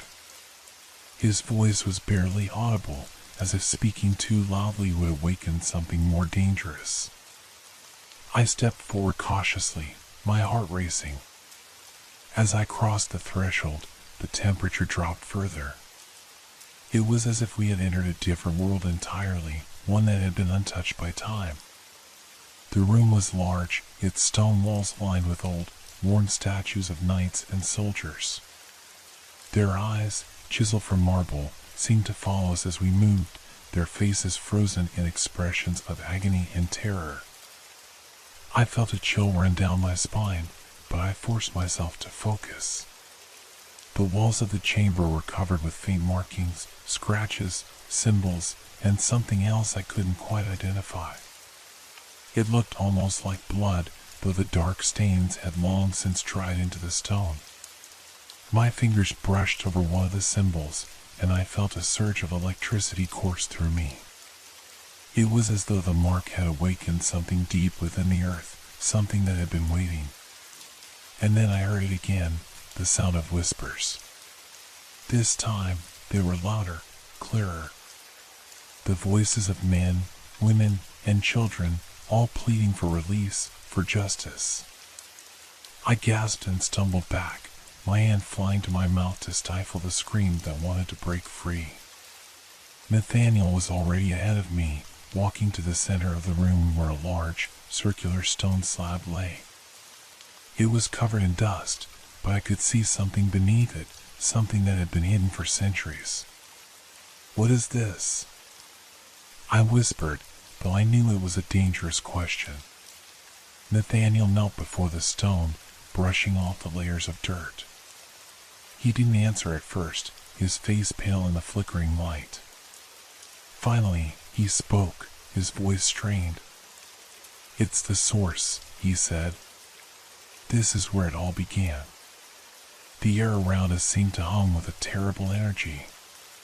The whispers had grown louder, no longer just voices. There were screams now, agonizing and raw, cutting through the space like daggers. The floor beneath us trembled as if something was shifting, something large and ancient awakening. I stepped back, but Nathaniel was still fixated on the stone, his hand now hovering above it. Suddenly, the scream stopped. The silence that followed was deafening, as if the world had gone still. And then, from the shadows, something moved. It wasn't a man, nor a creature. It was something far darker, far older. It had no form, just a presence, a shape that defied reason. And then I saw its eyes. They were glowing and unnatural, sickly green that burned into my soul. A voice, deep and rumbling, echoed through the dungeon. You should never have come. My heart stopped. The voice was not human. It was something far older. Something that had been buried here for a reason. We were not alone anymore. The voice. It wasn't human. It didn't just speak, it stirred the air, reverberating through the very stone around us. My body went rigid, as though something deep within me recognized it, something ancient and primal. I couldn't breathe. The air itself seemed to thicken, pressing on me, suffocating me with the weight of what was to come. Nathaniel, his hand still hovering over the stone, looked at me with wide eyes, his face drained of color. His lips trembled, but no sound came. It was as if he too was frozen by the presence that had manifested in the room. The shadows twisted violently around us, the stone walls beginning to groan, like the fort itself was waking from a long, cursed slumber. I swallowed hard, trying to steady my breath, but it felt as if the dungeon had stolen it from me. The whispers had stopped, but the tension in the air was thick, heavy with the anticipation of something terrible. And then, the air shifted. A breeze, ice-cold and unnatural, whispered across my face, bringing with it the scent of death. The smell of decay, fresh and rot. It stung my nostrils, making my stomach lurch. I recoiled, backing away, but my legs felt as though they were trapped in place, rooted to the stone floor. The shadows in the room seemed to bend, to stretch. At first, I thought it was just the flickering lantern light playing tricks on my eyes. But as the shape in the darkness grew clearer, my heart dropped into my stomach. It was a figure, a man, or what had once been a man. His body was unnaturally tall, towering over us, his limbs long and distorted. His skin, where it could be seen beneath tattered, rotting rags, was gray, covered in patches of something black and slimy, like the aftermath of some unspeakable corruption. His eyes were hollow, dark voids that seemed to draw in all light, yet within those depths there was a flicker, a pulse of something alive. And those eyes, they bore into me with an intensity that made my knees weaken.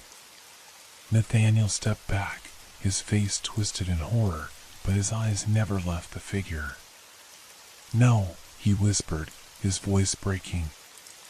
No, it's not possible. The figure raised its head slowly, its neck cracking like dry wood. The movement was too unnatural, too jerky to be anything human. It opened its mouth, and a low, guttural sound escaped, a growl, followed by a series of words that seemed to vibrate in my bones. Leave this place, or join them. It wasn't a warning. It was a command. The room seemed to contract, the shadows folding in tighter. The very walls of the dungeon were closing on us, suffocating us in this nightmarish world where the boundaries between the living and the dead no longer seemed to exist. Nathaniel turned to me, his voice hoarse with fear. We have to get out of here. Now. But as he spoke, the floor trembled beneath us, and a deep rumbling sound echoed from the very core of the dungeon. The air thickened again, and the walls seemed to pulsate with energy, as if the fort itself were alive, waking up to some ancient, horrific rhythm. I could feel the walls pressing in on me, the oppressive weight of years, decades, maybe centuries of trapped souls and dark memories that had been buried in the stone. And then, we heard it, the unmistakable sound of chains dragging across the floor. My breath caught in my throat. My mind screamed, this isn't real. This can't be real. But the noise, that scraping, metal on stone sound, was undeniable. It came from the far corner of the dungeon, where a small, rusted gate led into a passageway long since forgotten. I strained my eyes in the direction of the sound, but the shadows there were too thick, too dark to make out anything clearly. And then, just as the sound reached its peak, chains rattling violently, the scrape of iron on stone, there was a sudden, chilling silence. A silence so complete it was worse than the noise, worse than the screams. Then, the figure moved. With a speed that was unnatural, the shadowy form darted toward us, its limbs jerking in horrific spasms. Its mouth opened, revealing rows of jagged, broken teeth, sharp as knives. I barely had time to react before Nathaniel grabbed my arm and yanked me toward the exit. "Run!" he shouted, his voice raw with terror. We didn't look back. We couldn't. The shadows behind us were alive, chasing us, their eyes burning into my soul. I heard the scrape of chains again, but this time it was closer. Much closer. I ran, my legs trembling beneath me. The stone steps felt like an endless climb as I tried to get away from the noise, from the presence that was following us, just behind us. It was as though the very walls of the dungeon had become a maze, twisting and warping, pushing us in the wrong direction, trying to keep us inside. Nathaniel was ahead of me now, his footsteps rapid and urgent. I could hear his breath ragged and strained, but it wasn't the running that terrified me. It was the sound of something following us. Something that had been awakened, something that didn't belong in this world. I stumbled, my heart pounding in my chest, my mind a blur of fear and confusion. The shadows were everywhere now, crawling along the walls, the floor, the ceiling. They were getting closer, closing in. My pulse thudded in my ears, and I could hear the chains dragging again, now so loud it was deafening. And then, just as I thought we might escape, the ground shifted beneath us, and I felt myself falling. The world went dark. I hit the ground hard, my body crashing into the cold, unforgiving stone. My breath escaped me in a sharp, painful gasp. For a moment, everything was a blur, a confusing, spinning haze of blackness and the muffled sound of rushing air. The sound of chains, dragging and rattling, echoed louder now. I tried to push myself up, but my limbs were weak, trembling from the terror that had consumed me. The dungeon, it had changed. The walls were different now, their ancient stone slicked with moisture. The air was thicker, heavier. The cold was seeping into my bones. I could hear my own heartbeat, frantic and erratic, but it was drowned out by the incessant noise of chains scraping across the stone floor. I turned my head, struggling to find Nathaniel. He was nearby, just a few feet away, lying in a heap. His chest heaved with shallow breaths, his face pale and streaked with sweat. His eyes, wide with fear, met mine, and in them I saw something dark, something I had never noticed before. It was as if he had already seen what lay beyond the dungeon's walls, beyond the nightmares that it held. "Get up!" I choked out, reaching toward him, but I couldn't move. The ground beneath me felt like it was shifting, pulling me deeper, dragging me into the bowels of the earth itself. But there was something else now, a pressure. The shadows were closing in, pressing against me from every side. The rattling chains were now joined by the sound of whispers, deep and guttural, rising from the depths of the earth. The voice from before, was closer now, clearer. It was speaking, but the words were not meant for the living. They were meant for the dead. I felt my chest tighten as the whisper grew louder, echoing inside my skull. "Leave this place, or join us, forever." Nathaniel tried to push himself up, but his hands trembled and his face was contorted in agony. He looked at me, but his eyes were vacant, as if some part of him had already crossed over into the darkness. "No," he muttered, barely a whisper. "No, we can't escape. They won't let us." I grabbed his arm, desperation surging through me, but he flinched as though my touch burned him. He recoiled, pulling away from me. His eyes flickered with a terrible recognition, something dark and knowing.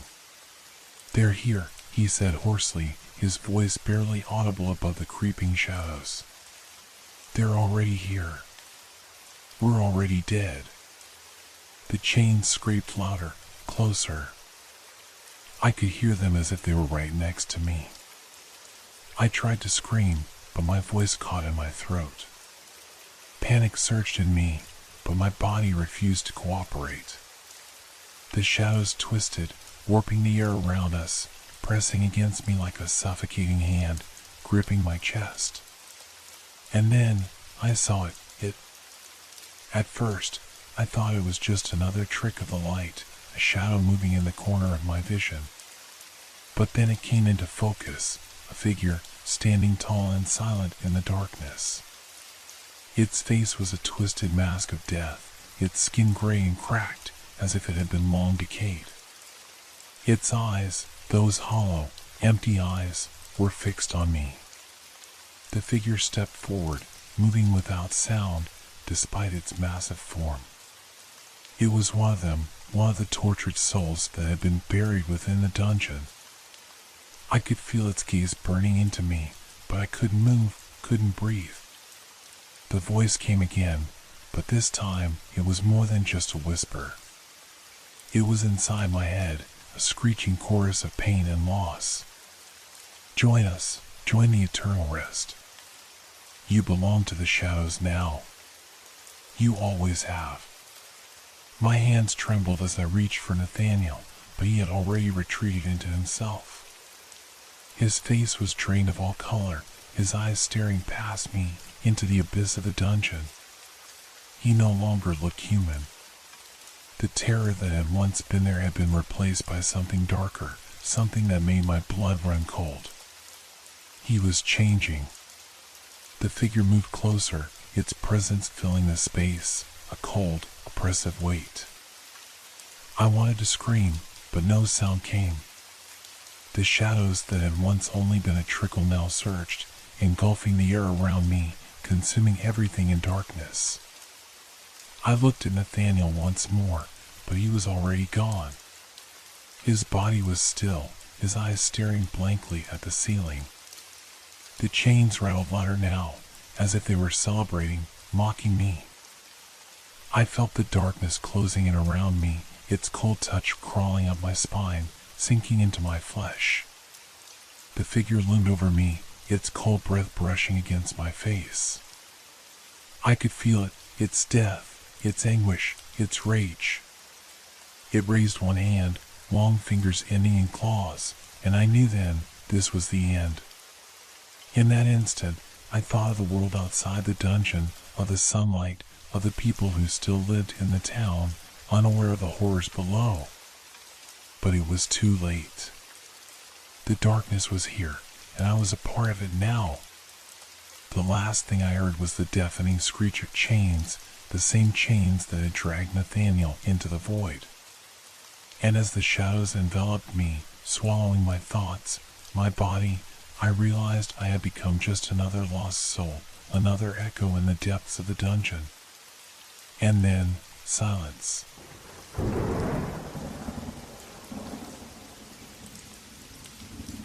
Have you ever felt the weight of history pressing down on you so heavily that it feels as if the very air you breathe is steeped in something long dead, yet unwilling to rest? I stepped through the rusted iron gates and into the overgrown yard of the forgotten church, my boots crunching against the dead leaves strewn across the stone pathway. The air was heavy, thick with the scent of damp earth and mildew. The church towered above me, its silhouette jagged and broken, like the teeth of some ancient beast that had long ago been abandoned. It had been years since anyone in town spoke of the church. The locals whispered about it, but never in public, always in hushed tones, with a glance over their shoulder. No one dared venture inside. The stories they told were unsettling, filled with tragic tales of a congregation long lost to time, their souls lingering, restless, in the darkness of the church's cold walls. I had come to investigate, to find the truth behind the stories. As I pushed open the decaying wooden door, the creak echoed through the empty hall. The smell of decay and neglect hit me, almost choking me with its intensity. Dust motes danced in the weak rays of sunlight that filtered through the cracks in the stained glass windows. The pews were broken, splintered, and overturned as if something had violently thrown them aside. I felt an odd, unsettling sensation, as if the church itself was alive, its walls breathing, pulsing with some ancient, unseen energy. A shiver ran down my spine. The silence was suffocating, yet it wasn't entirely empty. I couldn't shake the feeling that someone, or something, was watching me. A slight movement at the edge of my vision, a flicker of shadow, made me pause and turn. Nothing. Just the same crumbling church, its silence enveloping me like a shroud. I took a cautious step forward, my heart thudding in my chest. The air grew colder with every movement, like invisible fingers grazing my skin. I tried to shake the feeling off, blaming it on nerves, but deep down, I knew something was wrong. Something about this place was not natural. As I walked deeper into the church, I noticed something strange on the walls. At first, I thought it was a trick of the light, the dust and grime forming odd shapes. But as I stepped closer, I realized they weren't just shapes, they were figures. The walls seemed to pulse, the figures shifting ever so slightly, as if they were moving just out of the corner of my eye. I couldn't quite make out their forms, but there were shadows on the walls, tall, thin silhouettes, their features distorted, their limbs unnaturally long. They seemed to be reaching for something. Each of them, frozen in mid-motion, appeared to be caught in some sort of tragic dance, suspended between life and death, unable to move forward. I couldn't breathe. I stepped back, my pulse racing. The figures seemed to mock me, their forms stretching and pulling in ways that made my stomach turn. Were they real? Were they the product of my imagination, or was there something more sinister at work? Suddenly, a low whispering sound filled the room, faint at first but growing louder with each passing second. It was unintelligible, a murmur that seemed to be coming from all directions. Leave. I froze. Leave. The voice was softer this time, closer. I turned quickly, but there was no one there. The church was empty. Yet the voice continued, growing in volume, more desperate, more frantic. You shouldn't be here. I spun around, my eyes searching the room. Was I losing my mind? The silence had returned, but the air felt wrong. The whispers had stopped, but they lingered, like a presence just out of reach. I stepped closer to one of the walls, where the shadows seemed darkest. There, etched into the stone, were faint markings, ancient symbols that seemed to pulse with an eerie glow. They seemed to be trying to tell me something, their meaning just beyond my understanding. As I reached out, my fingers brushed against the cold stone, and I felt an immediate chill, as if the wall itself was alive, feeding off the energy in the room. A sudden gust of wind howled through the broken windows, making the shadows dance wildly. The whispering came back, louder now, voices rising in a chorus of agonized cries. Help us, free us. I stumbled backward, my heart racing, but my feet refused to move. The shadows on the wall began to change. They twisted and writhed, their forms becoming more defined, more human, but with twisted faces, faces I recognized from the stories, from the rumors of the church's haunted past. These were not just shadows. They were the souls of the long-dead parishioners, trapped in the walls, reaching out for release. I tried to breathe, but the air felt too thick, too heavy. The temperature in the room dropped, the cold now seeping into my very bones. The walls seemed to close in on me, and the shadows grew more aggressive, their forms growing larger, more oppressive. I felt the weight of their presence pressing against me, and I stumbled back toward the door, but my feet felt like lead. My mind raced. This was it. This was what had kept people away for so many years. The church, the spirits, they were not just stories. They were real. And I was trapped in their world now. A low growl echoed from the darkness. The shadows stretched out toward me, as if trying to pull me into the very walls. I reached for the door, but it wouldn't open. Panic surged in my chest. I turned back to the shadows, and they seemed to come alive, reaching for me, their eyes burning with hunger. The last thing I remember was the cold touch of the shadow against my skin. I awoke to the sound of my own heartbeat, slow, thumping in my ears, like a drum beat signaling the end. My eyes flickered open, but the world around me was darkness, a thick, suffocating blackness that smothered every other sense. I tried to move, but my limbs felt heavy, like they were trapped under a weight I couldn't lift. Where was I? I shifted, pushing myself up, only to realize I was on the cold stone floor of the church, my back against the wall. The floor felt damp and gritty, the texture of old stone biting into my skin. I could still feel the remnants of the shadow's cold touch on my arm, a lingering chill that refused to leave. I tried to steady my breath, but each inhale felt like I was swallowing something bitter, something vile, and I couldn't rid myself of the taste. The church was silent. Too silent. The air felt still, as if time had stopped altogether. I forced myself to stand, my legs shaking with every step. I could feel something pulling at me, drawing me deeper into the church, something that wasn't the normal pull of curiosity, but something darker, something more insistent. A strange sensation gnawed at the back of my mind, as if I was being watched, not from any one place, but all around me. The walls, the shadows, they were all watching, waiting. I reached the center of the room and paused, listening. The whispering was gone, but a faint hum lingered in the air, like a distant voice that couldn't be made out, vibrating just beneath the threshold of hearing. It was as though the walls themselves were alive, humming with a presence older than time itself.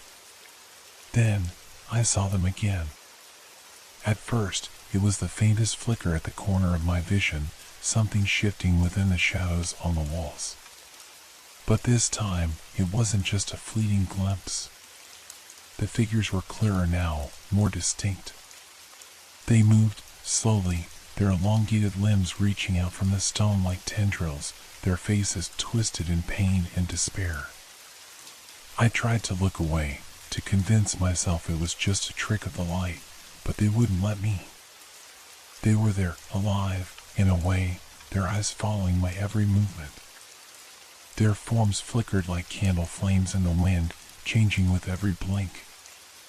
A soft creak behind me snapped me back to reality. My pulse spiked as I turned, expecting to see someone, or something, standing in the doorway. But the entrance was empty. The only movement was the shifting shadows on the walls.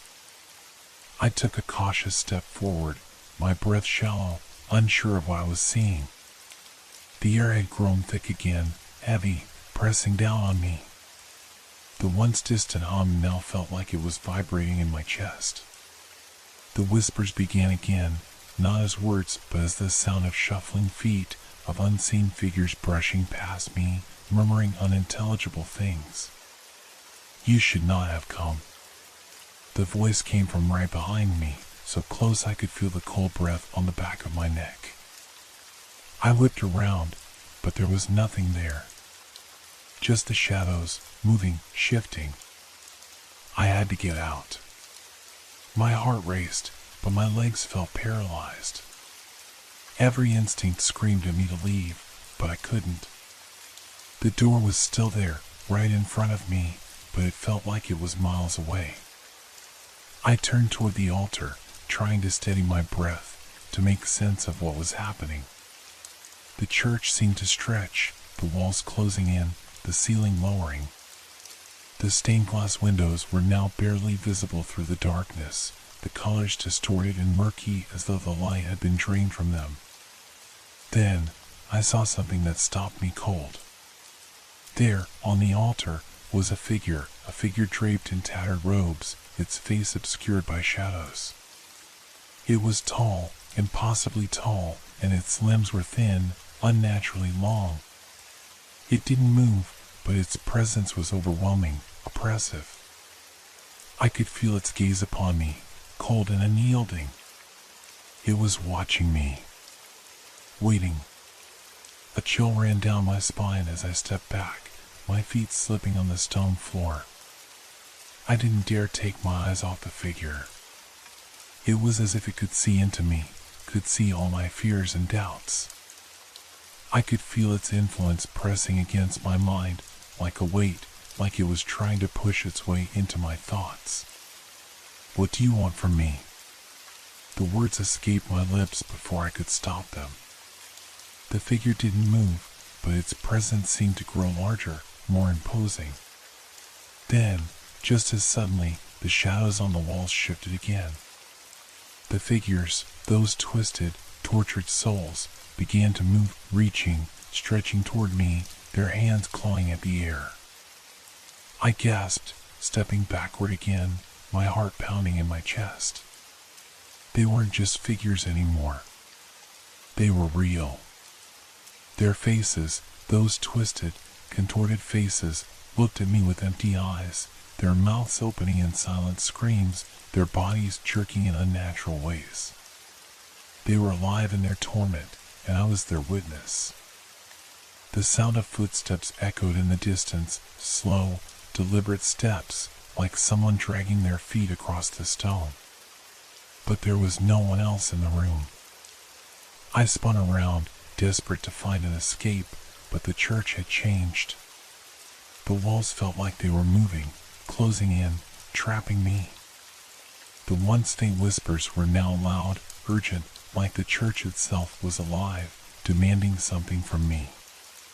"You cannot leave," the whispers hissed, growing louder with each step I took.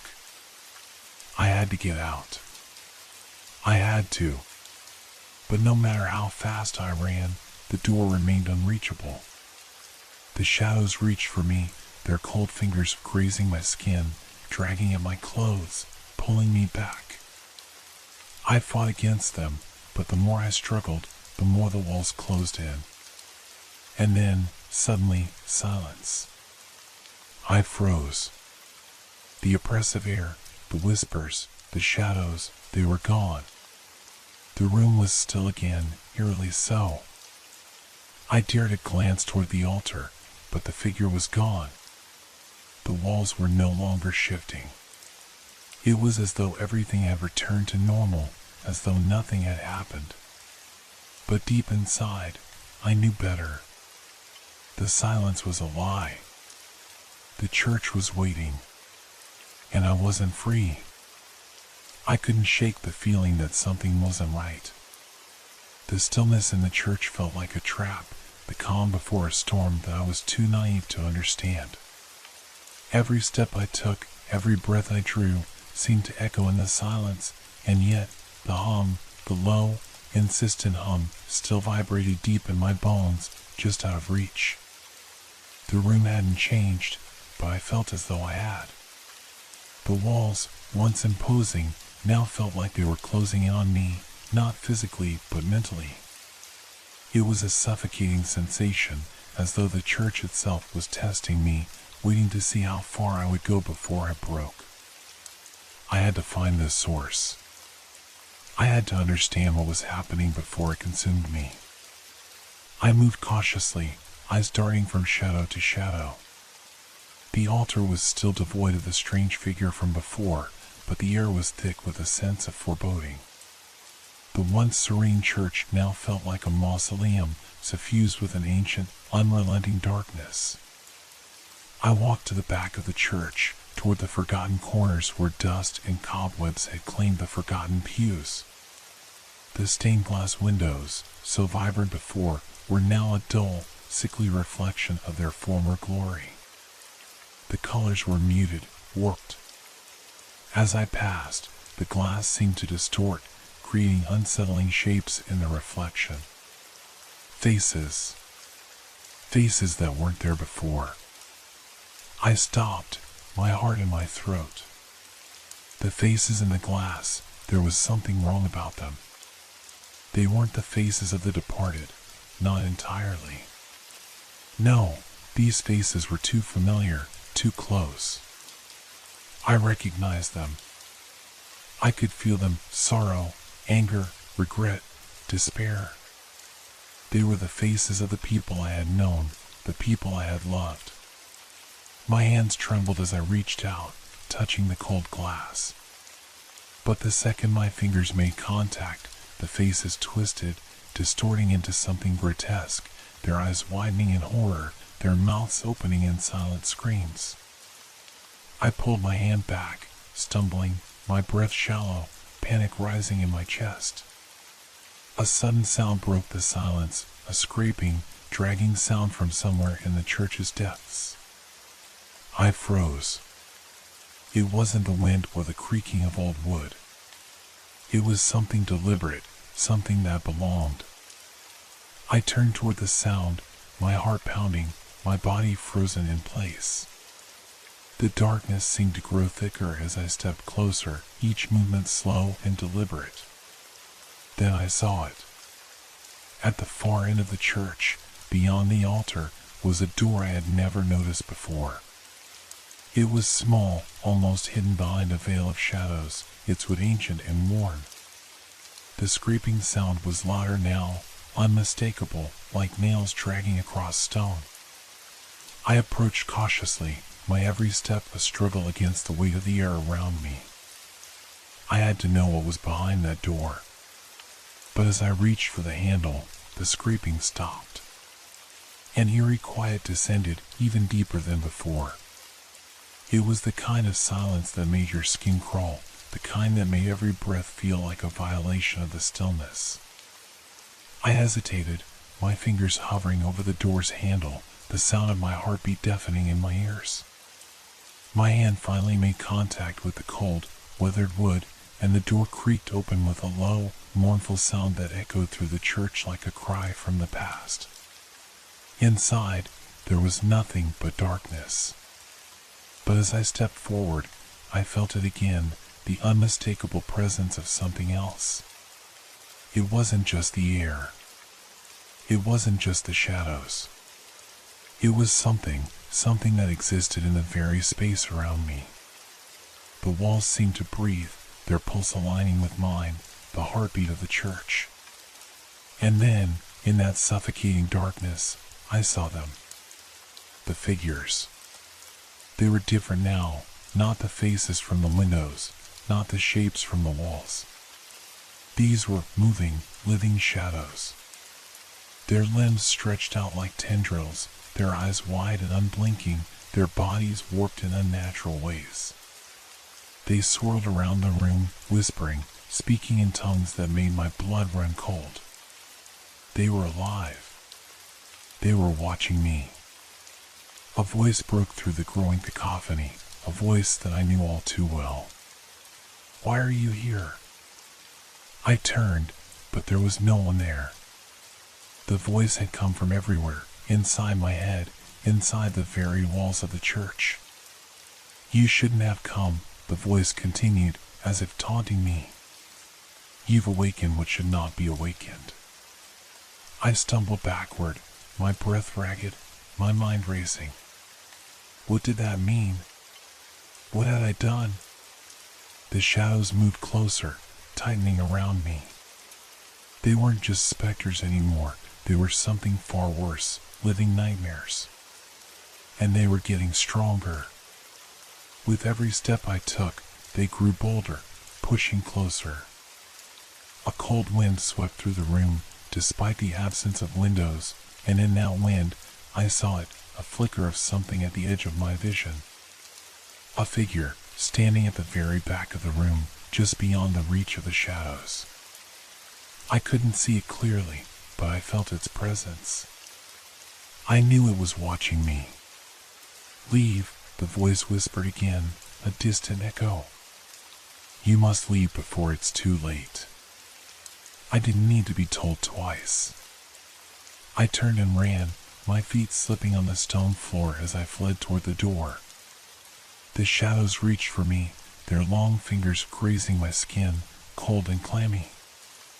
I could feel them, hear them, their whispers building into a crescendo of maddening noise. "You can't escape," they hissed in unison, 1,000 voices mingling into one. I reached the door. It slammed shut behind me with a deafening crash. I collapsed against it, my chest heaving, my heart pounding in my ears. I could still hear them, the whispers, the screams, the desperate calls from the church. But I was outside now, the air thick with tension, the weight of the darkness pressing on my shoulders. I looked back, my eyes scanning the church, but there was nothing, just the crumbling stone walls, the broken stained glass windows. Yet, deep inside, I knew they were still there. They were still watching. Waiting.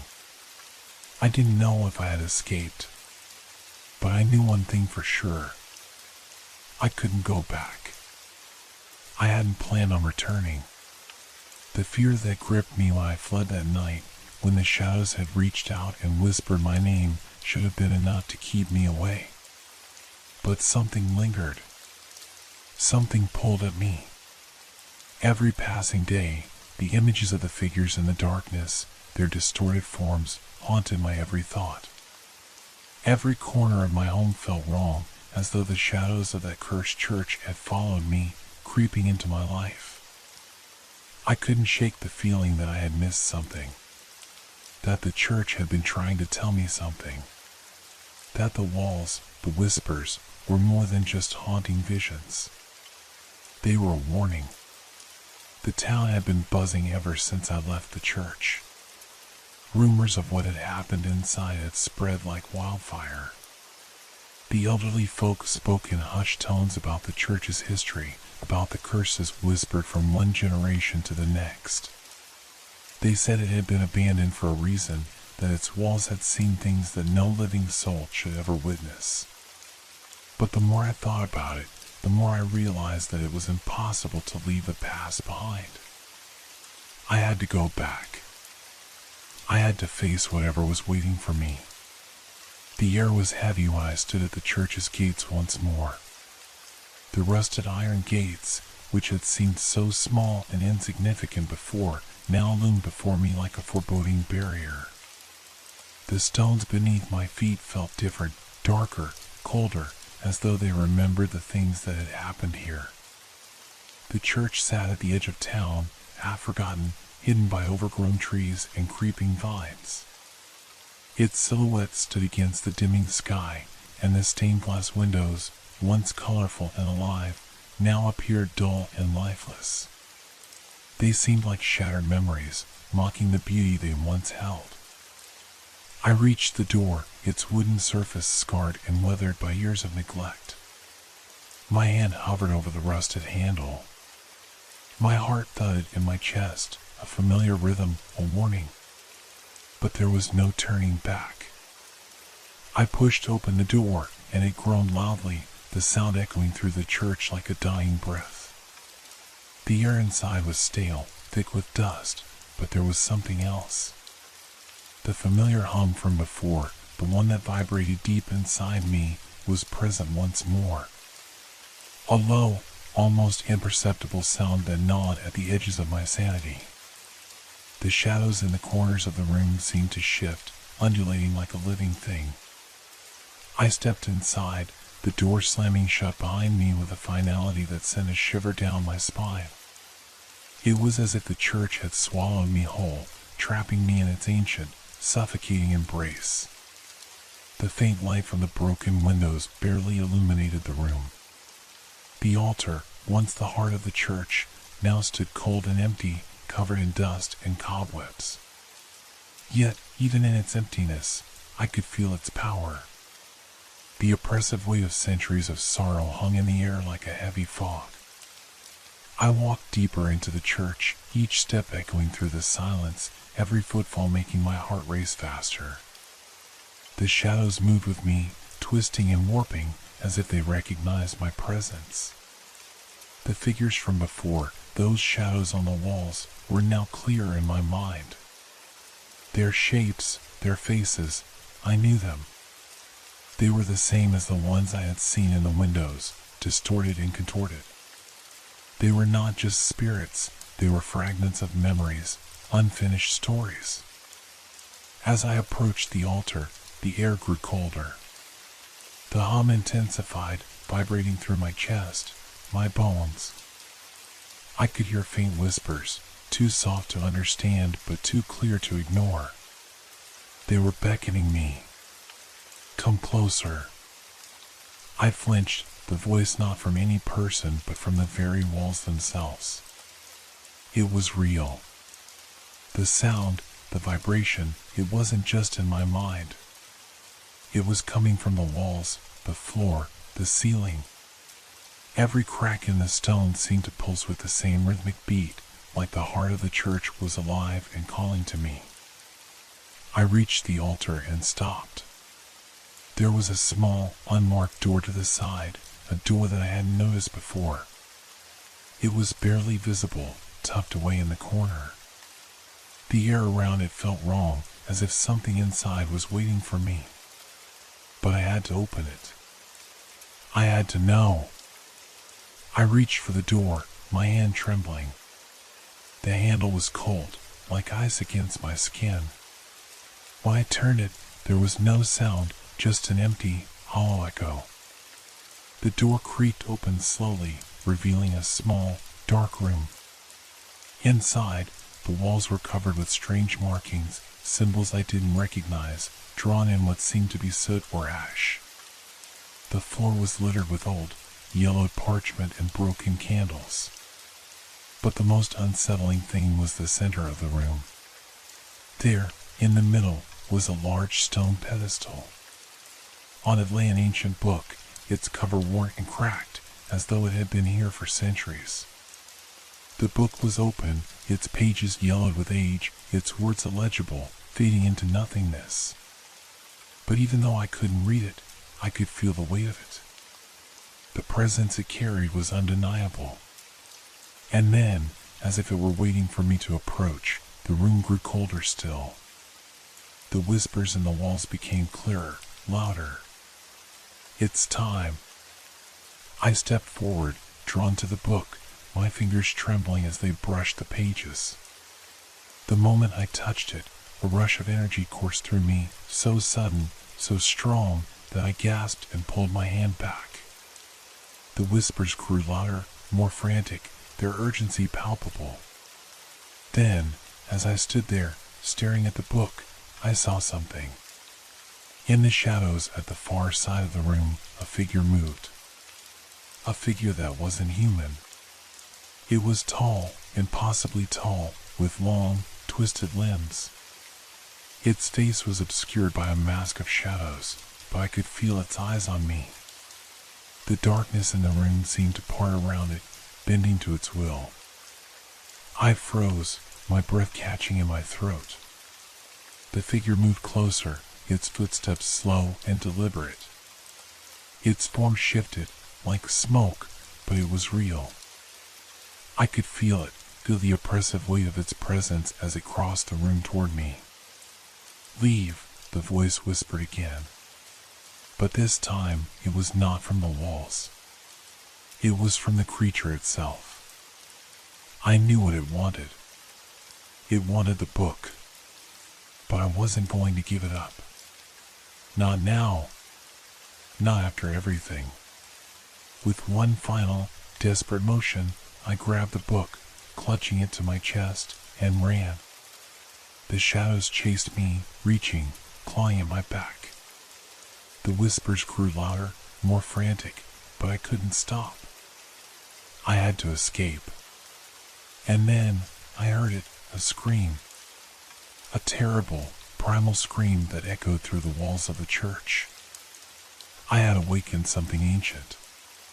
Something that would never let me go. I ran.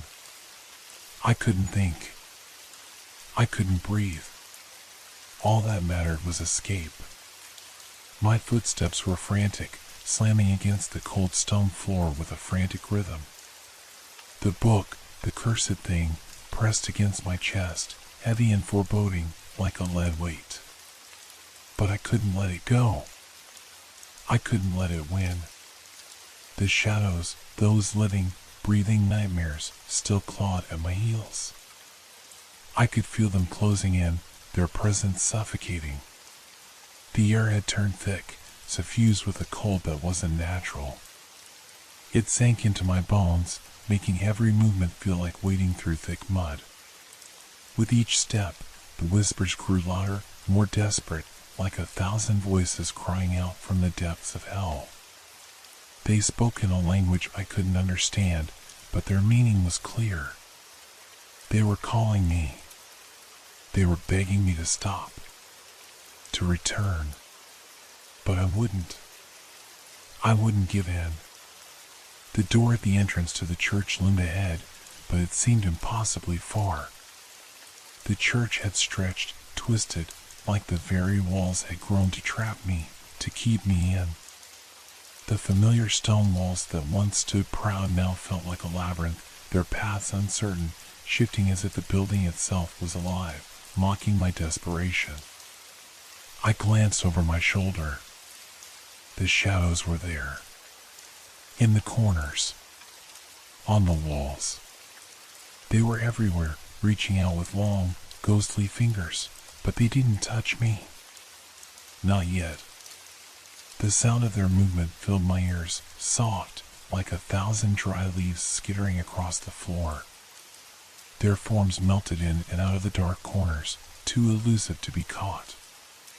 It was as though they had no true form, but instead were mere extensions of the very darkness that suffused the church.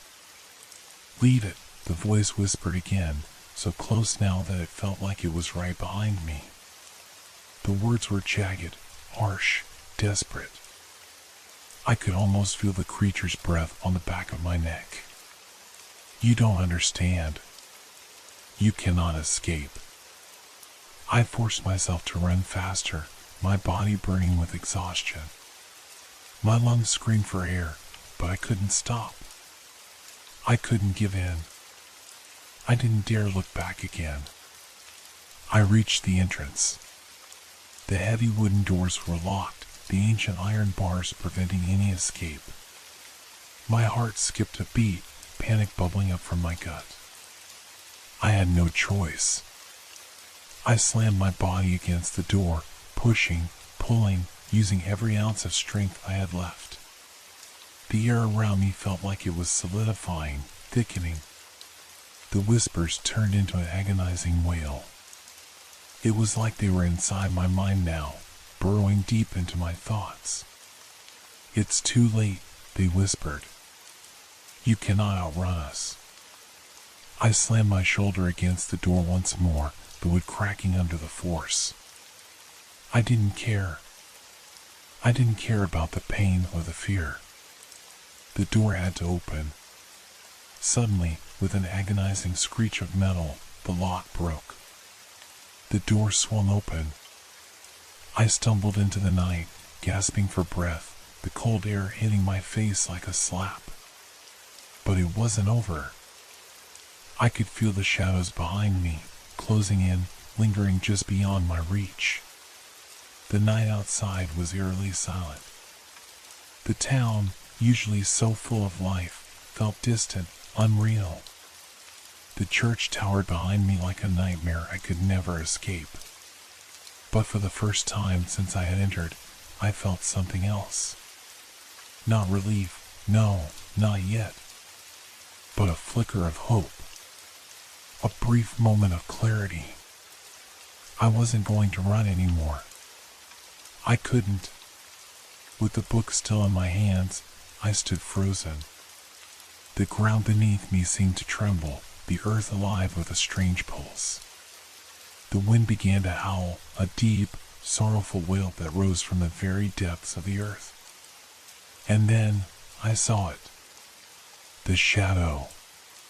The figure that had stalked me inside the church. It stood at the church's entrance now, its elongated form stretching far above the tower's top. It was too tall, too vast to be contained within the walls. Its presence warped the very air, turning the sky a sickly gray. The whispers from the church still echoed, but they now sounded like a chant, a low, rhythmic murmur that emanated from the shadow itself. The thing, whatever it was not just a shadow. It was a force. A presence. A curse. It reached out, its arms stretching toward me, twisting like branches caught in a storm. The darkness within its form churned, its face still hidden, but I could feel its gaze. It was watching me, waiting. "You cannot leave," the voice said again, the words like 1,000 nails scratching across my skull. "You are part of this. You cannot undo what's been done." I didn't know what it wanted. I didn't care. I had come this far, there was no turning back. I raised the book in my hands, the weight of it almost unbearable. The pages fluttered, as if the wind had caught them, but there was no wind. The shadows grew darker, moving with intent, as though they were aware of what was about to happen. "No," I whispered, the word leaving my lips like a prayer. I didn't know what it meant, but it felt right. My hand trembled as I opened the book. The words, still unreadable, began to glow faintly, a dim, eerie light seeping through the cracked pages. The shadow recoiled. Then, as though it had been waiting for this moment, the air around me snapped. A deep crackling sound filled the air, a tearing of the fabric of reality itself. I could feel it, could feel the pull of the shadows, but I wasn't afraid anymore. I closed my eyes, focusing all my will on the book, on the glowing symbols, the power that pulsed within it. I muttered words I didn't understand, but they spilled from my lips like a curse. The book's power surged, crackling through me, through the very ground beneath my feet. And then, with a sound like thunder, the shadows recoiled. The creature screamed, "No!" It howled, its voice splitting the night in two. The darkness surged back, dragging the shadow with it, as though it were retreating, unwilling to face the power of the book. But I wasn't sure. I wasn't sure if I had won or if this was merely a pause before something worse came. The ground shook violently, the church itself groaning under the strain, but I stood firm. The creature, whatever it was, disappeared into the darkness, leaving behind nothing but an echo. For the first time in what felt like ages, the night was silent. I stood there, breathing heavily, the weight of the book in my hands like an anchor. The curse had not been lifted. Not yet. But at least, for now, I was free. I didn't know what had truly happened inside that church.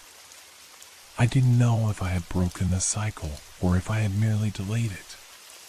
But one thing was certain, the shadow would return. And next time, I wouldn't have a choice.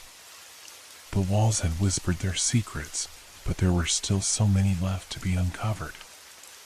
And I had a feeling that they were waiting for me.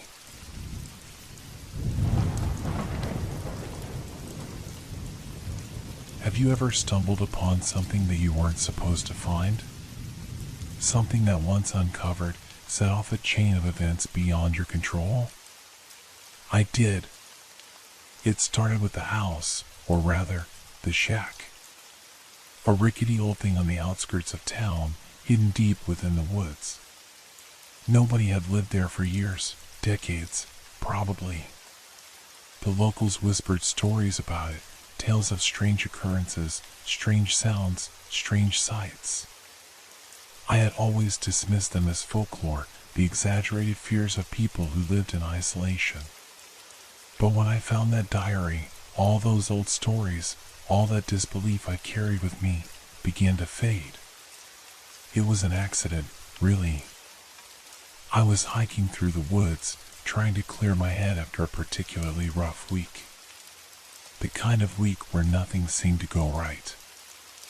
I had heard about the shack from a few people who'd ventured too close and claimed to have seen things, figures in the windows, shadows that moved on their own, but it wasn't until I decided to investigate for myself that I realized how wrong they all were. At first, it looked like nothing more than a forgotten relic of a time long past. The wood was decayed, the door hanging off its hinges. There was a strange, musty smell in the air, as if the place had been sealed for centuries. But the curiosity tugged at me, and I entered. The air inside was thick with dust, and the floorboards creaked under my weight. It was a small room with only a few pieces of furniture left, an old table, a chair, a broken bed frame. But what caught my attention was a single item lying on the table, an old leather-bound diary, its edges frayed with age. I should have left it there. I should have turned and walked out the door and never looked back. But instead, I opened it. And now was the moment everything changed. The handwriting was sharp, the ink faded but still legible.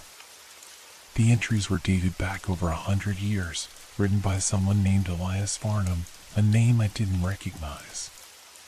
His words were strange, filled with an obsession that felt unnervingly real. He spoke of rituals, of sacrifices, of binding something to the land, to the very air, to the souls of those who lived there.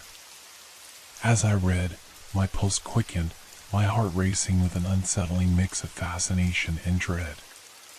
But it was the last entry that caught my attention. The final words that would haunt me for the rest of my life. The ritual is complete. The spirit has been bound to the earth. It will not rest until it has claimed what is owed. I fear I have made a mistake. The darkness grows stronger each night. I fear I will not survive the next dawn. The words felt too vivid, too real. I could almost hear the echoes of the ritual in the air, the chanting, the whispers from the past bleeding into the present. A cold shiver ran down my spine. That's when it happened. The air shifted. A gust of wind, unnatural in its force, slammed the door behind me. I spun around, my heart hammering in my chest. The room felt colder, colder than it should have. The shadows in the corners stretched longer, as though the walls themselves were alive, bending and twisting. A low hum filled the air, a sound that seemed to come from nowhere and everywhere at once. I froze, the diary still in my hands, as the whispers from the pages began. At first, I thought it was just the wind, a trick of the mind, but no, the voices were too distinct, too purposeful. They spoke in a language I couldn't understand, but there was an undeniable urgency to them, a demand for something, something I couldn't comprehend. I didn't want to stay. I didn't want to be there. But I couldn't leave either. It was like the house had pulled me in, like the very act of opening that diary had sealed my fate. I stumbled back, heart pounding, but my feet refused to move. The shadows on the walls, they weren't just shadows anymore. They were figures, human shapes that twisted and jerked as though they were reaching out for me. The diary in my hands felt heavier, as though it was pulling me deeper into whatever curse it had unleashed. The air tasted sour, thick with something foul. And then, I saw it. A figure stood in the doorway. At first, I thought it was my mind playing tricks on me, but no, it was real.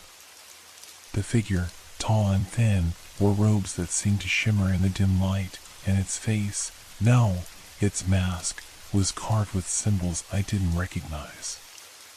Its eyes, I couldn't make them out at first, but as it moved closer, I saw them, black, empty holes where eyes should have been. You shouldn't have read it, the figure whispered. Its voice was a low rasp, like the rustling of dry leaves, but its presence filled the room, suffocating, heavy. Now you've awakened it. I could feel the ground beneath me tremble.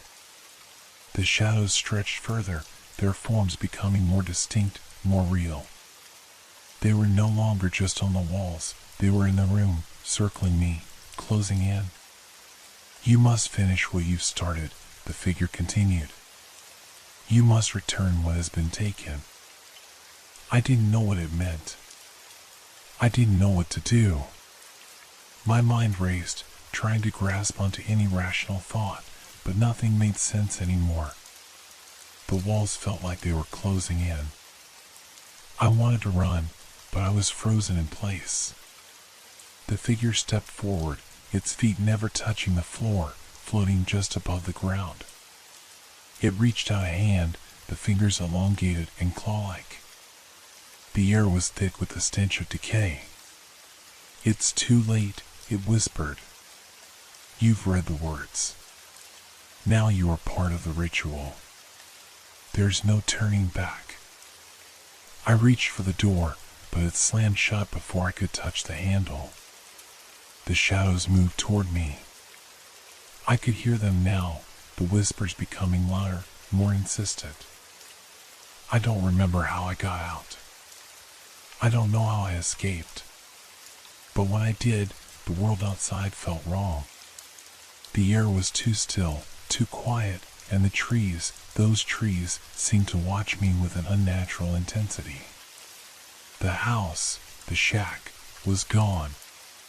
There was no sign it had ever been there. But I had the diary, and the whispers had followed me. I thought I had escaped. I really did. The cold air outside, the oppressive silence, all of it had felt like a release from whatever nightmare had just taken place in that shack.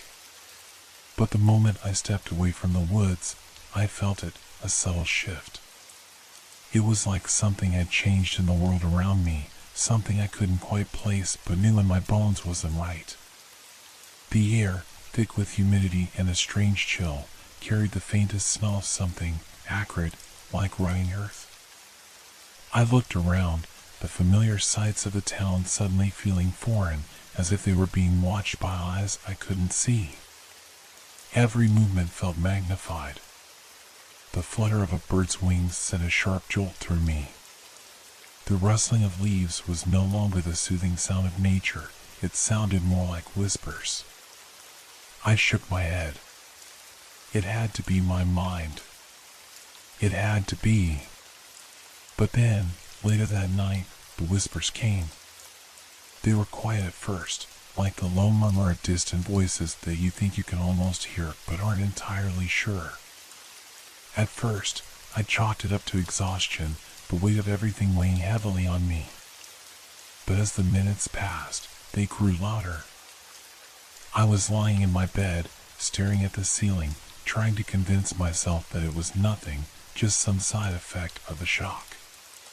But the whispers weren't just in my mind. They were real. They were there. The diary, the one I had taken from the shack, sat on my nightstand. I hadn't opened it again after that first terrifying read, but something was pulling me toward it, calling to me from across the room. I turned my head, the whispers growing clearer now, distinct words that I couldn't quite understand but felt deep in my chest. You must finish it, they said. My breath caught. I sat up, heart pounding in my ears. The room was still dark, and yet the shadows in the corners seemed deeper, darker. They were stretching out, moving, like living things, like the walls themselves were shifting, bending, warping around me. It was then that I noticed it. The diary was open. I hadn't opened it. I was sure of it. Yet the pages were splayed wide, the ink words staring back at me as if daring me to read. And in the dim light of my room, I saw something else. The words, the symbols, they were changing, shifting, like they were alive, adjusting themselves, rewriting in front of my eyes. I got out of bed in a daze, my feet cold against the floorboards. I tried to close the diary, but it was impossible. My fingers trembled as I reached for it, the pages flipping on their own as if guided by some unseen hand. And the whispers, they were coming from the book now, louder, more frantic. "Finish the ritual," the voice repeated. I snapped the book shut and tossed it across the room, but that didn't stop the voices. They clung to the edges of my thoughts, always present, lingering just below the surface. I stumbled back to my bed, curling up, trying to block out the sounds. But they followed me. They followed me even into my dreams. I turned to the shack again. Of the figure, the mask with its hollow eyes staring into mine as it told me I was part of the ritual. The walls were bleeding. The floor was alive with movement, like something was crawling underneath it, pressing against it. I could feel its presence in the room. Then I heard it, the chanting. Low, rhythmic, a language I couldn't understand but felt deep inside me. I could feel it wrapping around my mind, drowning my thoughts. I reached out, but something grabbed my wrist, pulling me into the darkness. I woke up gasping for air, heart racing. The room was still, silent, but I could feel the echo of the nightmare clinging to me. The whispers were there, just beneath the surface, waiting to rise again. I rubbed my eyes, trying to shake the lingering terror. I couldn't take it anymore. I had to get rid of the book. I had to burn it, destroy it, do anything to stop this nightmare from continuing. I walked across the room, reaching for the diary, but as my hand hovered over it, something stopped me. A shadow moved across the floor. At first, I thought it was my own, the reflection of the dim light in my room playing tricks on me. But no, this was different. It wasn't a trick of the light. The shadow stretched unnaturally long, twisting and coiling on the ground. It writhed like a living thing, taking on the shape of something I could almost make out but couldn't quite see. The air turned cold, colder than it had been just a moment ago. My breath formed clouds in front of me. The shadow moved again, now rising from the floor, stretching upward. I backed away, my heart pounding. It was then that I saw it. A figure, tall and thin, draped in the same robes as the one from my dream, stood at the foot of my bed. The face was obscured by a mask, but I could feel it. Its gaze was fixed on me. Its eyes, those empty sockets, burned into me, the very air crackling with the weight of its presence. "You cannot run from this," it whispered. Its voice was like dry leaves scraping against stone. "You are part of the ritual now. You must finish it." My legs were shaking. I couldn't breathe. I couldn't think. All I could do was watch as the shadowed figure took a step closer, its fingers, long, bony, and twisted, reaching toward me. I couldn't move. It was too late. The figure reached out, and the room went dark. The darkness didn't feel like just the absence of light. It was oppressive, heavy, as though the very air had thickened and was pressing in on me. I could no longer see the figure standing at the foot of my bed, but I felt its presence like an iron weight on my chest, suffocating me. I gasped for breath, but it felt like there was no air left. The silence was deafening. No sound of the wind, no hum of the city outside. Just the cold, suffocating stillness. And then, slowly, the whispers returned. At first faint, like the rustling of dry leaves caught in a breeze. But soon, they grew louder, closer. They were right next to me. In my ears. Finish it. I couldn't move. My limbs were frozen, as though bound by invisible chains. My eyes darted around the darkened room, searching for anything familiar, anything that would ground me in reality. But everything was shifting, warping, bending around me. The walls seemed to pulse like they were alive, breathing with me, but with every breath I took, the air grew thicker, colder.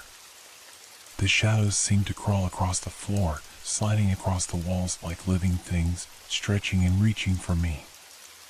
And then, the book, the diary, lay there, on the floor, open. It had fallen when the shadow moved. I could see the ink, dark and black against the pale pages. Symbols. Sigils. Words I had never seen before. The pages were turning, flipping themselves, almost as if they were seeking something. Waiting for me.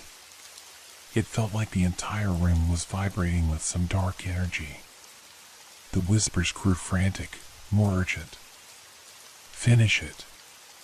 You must finish it. The voice was no longer distant, no longer detached. It was inside my head, reverberating through my thoughts, twisting them. I could feel my own mind bending, breaking under the pressure. I couldn't think. Couldn't focus. I couldn't even remember why I was afraid anymore. The whispers weren't just words. They were pulling at something deep within me, something buried long ago. They were weaving into my soul, clawing their way in. I could feel them circling, tightening, binding me to this place. To this ritual. No, I whispered to myself, though it barely made a sound. I have to stop this. I have to fight. But how? How could I fight something that had already taken root in my mind, in my soul? I closed my eyes, shaking, trying to block out the voices, but they only grew louder, more frantic. The shadowy figure, was it still there? I couldn't tell, but I could still feel its presence. It was everywhere. The room was starting to change again. The walls no longer felt like walls. They were soft, fleshy, pulsating, like the inside of some enormous creature. The floor was no longer solid beneath my feet. It seemed to ripple and shift, like water flowing, as if the house itself was alive. I opened my eyes again, and that's when I saw it. In the corner of the room, the dark shadows had begun to form a shape, a face, just barely visible through the darkness. Hollow eyes, a nose with sharp angles, a mouth that stretched too wide, too impossibly wide. It was the mask from the ritual. The mask from the shack. The same one that haunted my dreams, the one I couldn't escape. You will finish it, the voice whispered again, cold and merciless. I tried to scream, but nothing came out. My throat was dry, tight, as though my very voice had been stolen from me. I reached for the bed, gripping the edge to steady myself, but the shadows were moving again, and they were alive. They writhed and coiled, curling around my legs, my arms, dragging me down into the floor, pulling me toward the center of the room. The diary. It was still open. The pages were fluttering wildly now, the ink splashing across the page, bleeding into the air like some dark mist. I saw the symbols on the pages beginning to glow faintly, pulsing in rhythm with my heartbeat. No. No, no, no. I tried to fight, tried to pull myself free from the shadows that held me, but the more I struggled, the more they seemed to tighten their grip. I could feel the cold, that terrible cold, seeping into my bones. The shadows were whispering now, too close, too loud. They were everywhere. They were inside me. And then, for the first time since the nightmare began, I saw the figure step forward from the shadows. It was no longer just a silhouette. No longer just a shadow. It was real. Real and tangible. The tall figure, dressed in black robes that seemed to blend with the darkness around it, slowly stepped toward me. Its mask, its hollow, empty eyes, locked onto mine. And in that moment, I knew. It wasn't just here. It had always been here. The ritual wasn't just in the past. It was happening now. It was happening to me. I was part of it. The figure raised its hands slowly, fingers stretched out, long and skeletal. And then it spoke in a voice that sounded like death itself. You have already begun. There is no turning back now. I wanted to scream. I wanted to run. But I couldn't. I couldn't move, couldn't breathe, couldn't even blink. It was as if the air itself had solidified, trapping me in place. The whispers were deafening now. They were everywhere, inside me, around me. The mask, the figure, the ritual, it was all converging into one horrifying reality. You will finish what you started. The words echoed through my mind, around my body, until they became the only thing I could hear, the only thing I could feel. And in that instant, I realized something worse than the fear, worse than the suffocating terror pressing in on me. The ritual had already begun. It had begun the moment I opened the book. I was the ritual, and there was no escape. The figure in the dark corner moved closer, its long fingers twitching like spider legs, reaching toward me. My entire body stiffened, as though paralyzed by fear, but inside, a burning realization was starting to crawl through my mind. I was trapped. This was not just a haunting, not just some nightmare I could wake from. It was real, and I was caught in its web, a part of something ancient and sinister. The ritual, the one I have read about, the one I had foolishly believed was a mere story, was not over. It had only just begun, and now it was demanding me to finish it. I wanted to scream. I wanted to lash out. But all I could do was stare at the figure, its mask growing larger with each passing second. My breath was shallow, ragged. Every breath felt colder, as if the air itself was being drained from the room, leaving behind nothing but the suffocating darkness. I felt the presence of the shadows close around me like a vice, squeezing, constricting.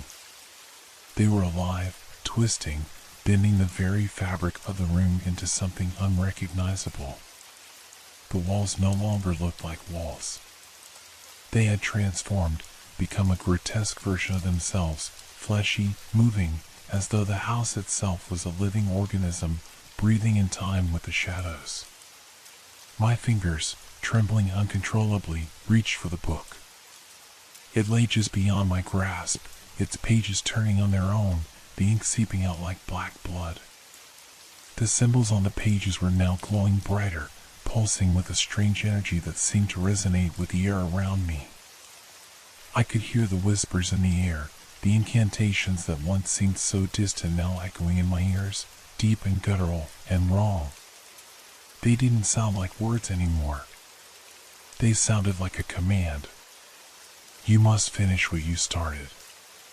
The voice had changed.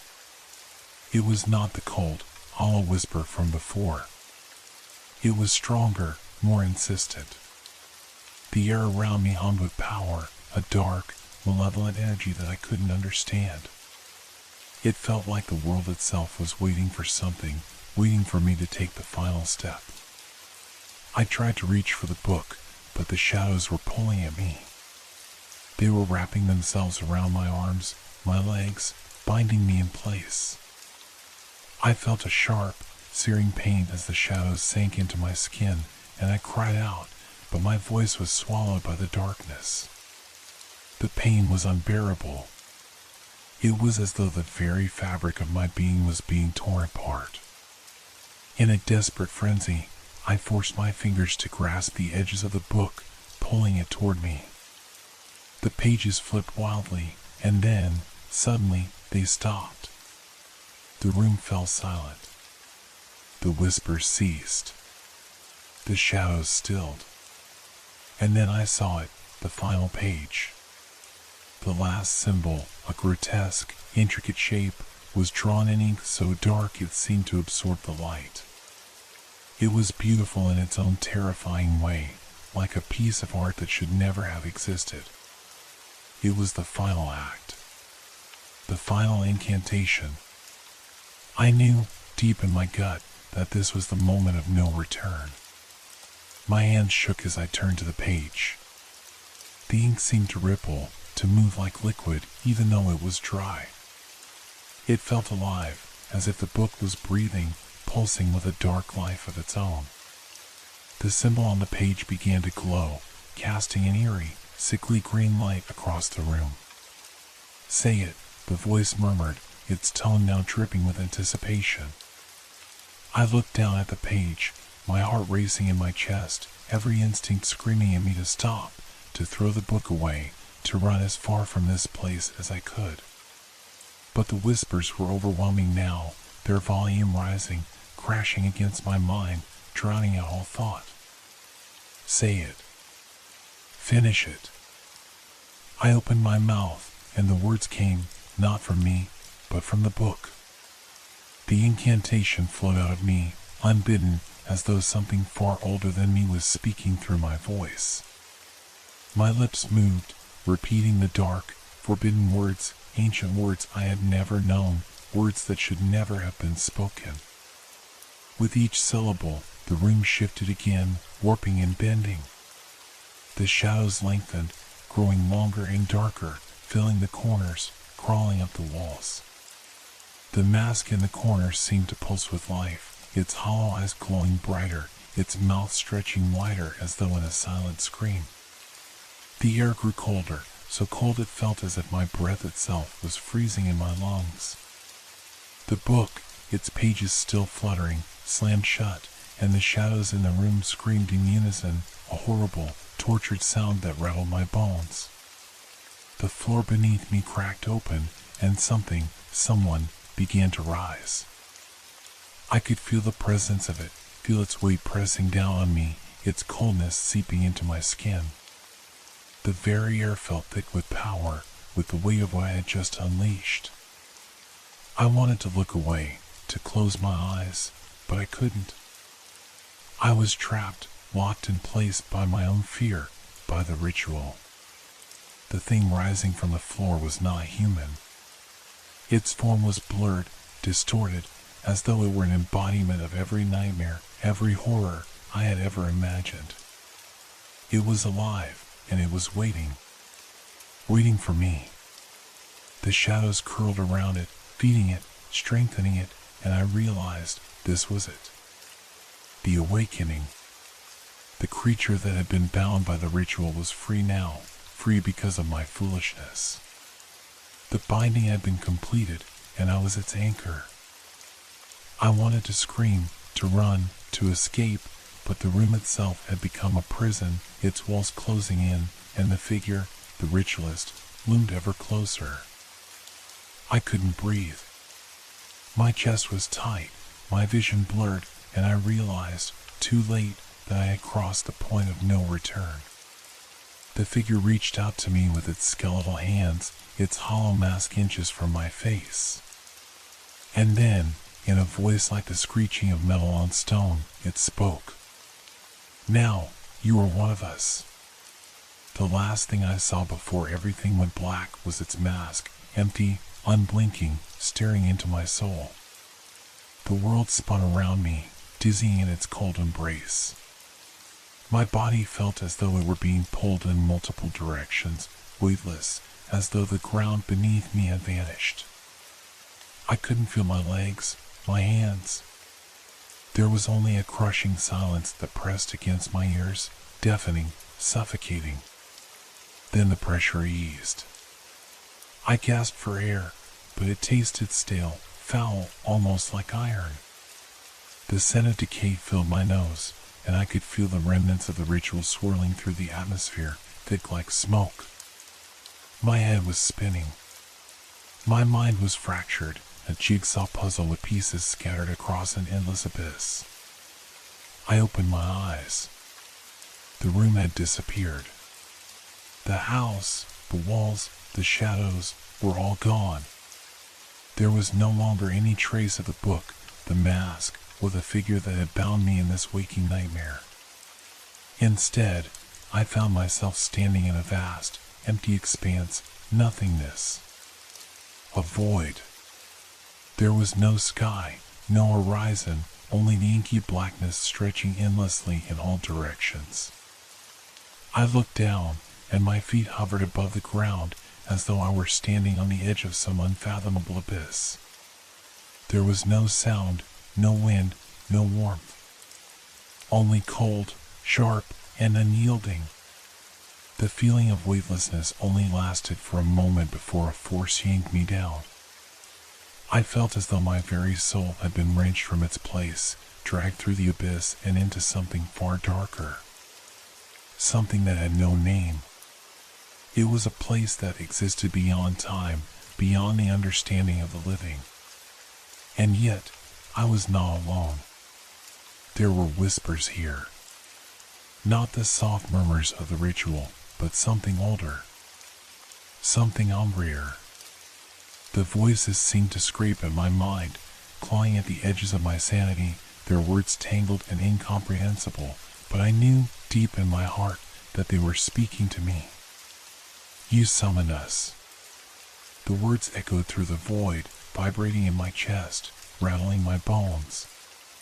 The voices rose, a chorus of hunger, of torment. They were the ones who had been trapped, the ones who had been awakened. The ritual had torn through the veil, and now they were free, bound only to me. I turned around, heart racing, breath catching in my throat. There, just at the edge of my vision, I saw them. Figures, dark and indistinct, stretching and twisting like smoke in the air. They had no shape, no form, only shadows that swirled and flickered with the flicker of forgotten souls. They were everywhere. But among them, I saw the one that stood out, the ritualist. He was not a man anymore. Not fully. The mask that had once been an accessory, now fused to his face, had expanded into a grotesque, lifelike thing, twisting and distorting with every movement. His eyes were hollow, dark pits of nothingness, but they stared at me, stared through me, with such intensity that it felt like he was peeling back my very mind, exposing my innermost fears. He was no longer just an echo of the past. He was alive in this place, whatever this place was. And his voice was the one that I could hear clearly, overriding the chaos around me. You wanted to know.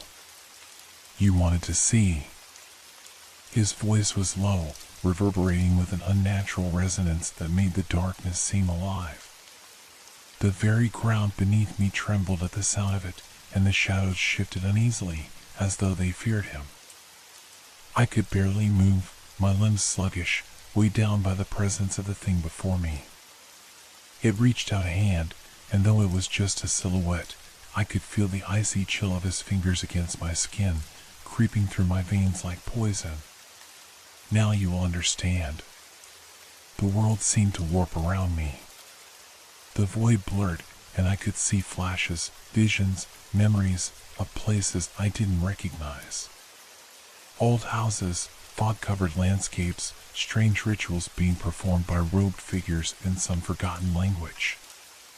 The air in these places was thick with dread. It was the scent of ancient, forbidden rites, incantations, blood, sacrifice. I saw him, the ritualist standing among them, his hands raised, chanting, his eyes glowing with madness. The ritual was alive then, too, just as it had been when I read the book. But something had gone wrong. A crack had opened, a breach between worlds, and something had escaped, something awful. I had opened the door. I had called it, summoned it with my curiosity, with my arrogance. And now it was mine to bear. The shadows were closing in again, tightening around me, pressing in like a physical force, suffocating me. The figures were pulling closer, their whispers growing louder, their forms shifting like smoke. They were not here to comfort me. They were here to consume. I backed away, trying to fight the pressure, but the more I struggled, the deeper I sank into the darkness. The ritualist's mask loomed over me again, its eyes burning with a sickly, unholy light. "You are the key," he whispered, the words filled with poison. "The one who opens. The one who binds." And suddenly, it hit me, the ritual. It wasn't just about freeing them. It was about making sure that the veil between worlds would never close again. I wasn't just a witness. I was a vessel. A bridge. The portal between this world and the horrors beyond it. As my thoughts spiraled, I felt the final shift, the breaking. And then, just as quickly as it had all begun, there was a snap, a final, painful rupture in my mind. I could feel myself being torn apart, shredded, as the world around me twisted into a nightmarish vision of itself. My body screamed, but no sound escaped my throat. Everything went black.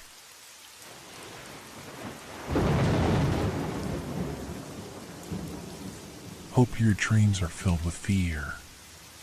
Good night.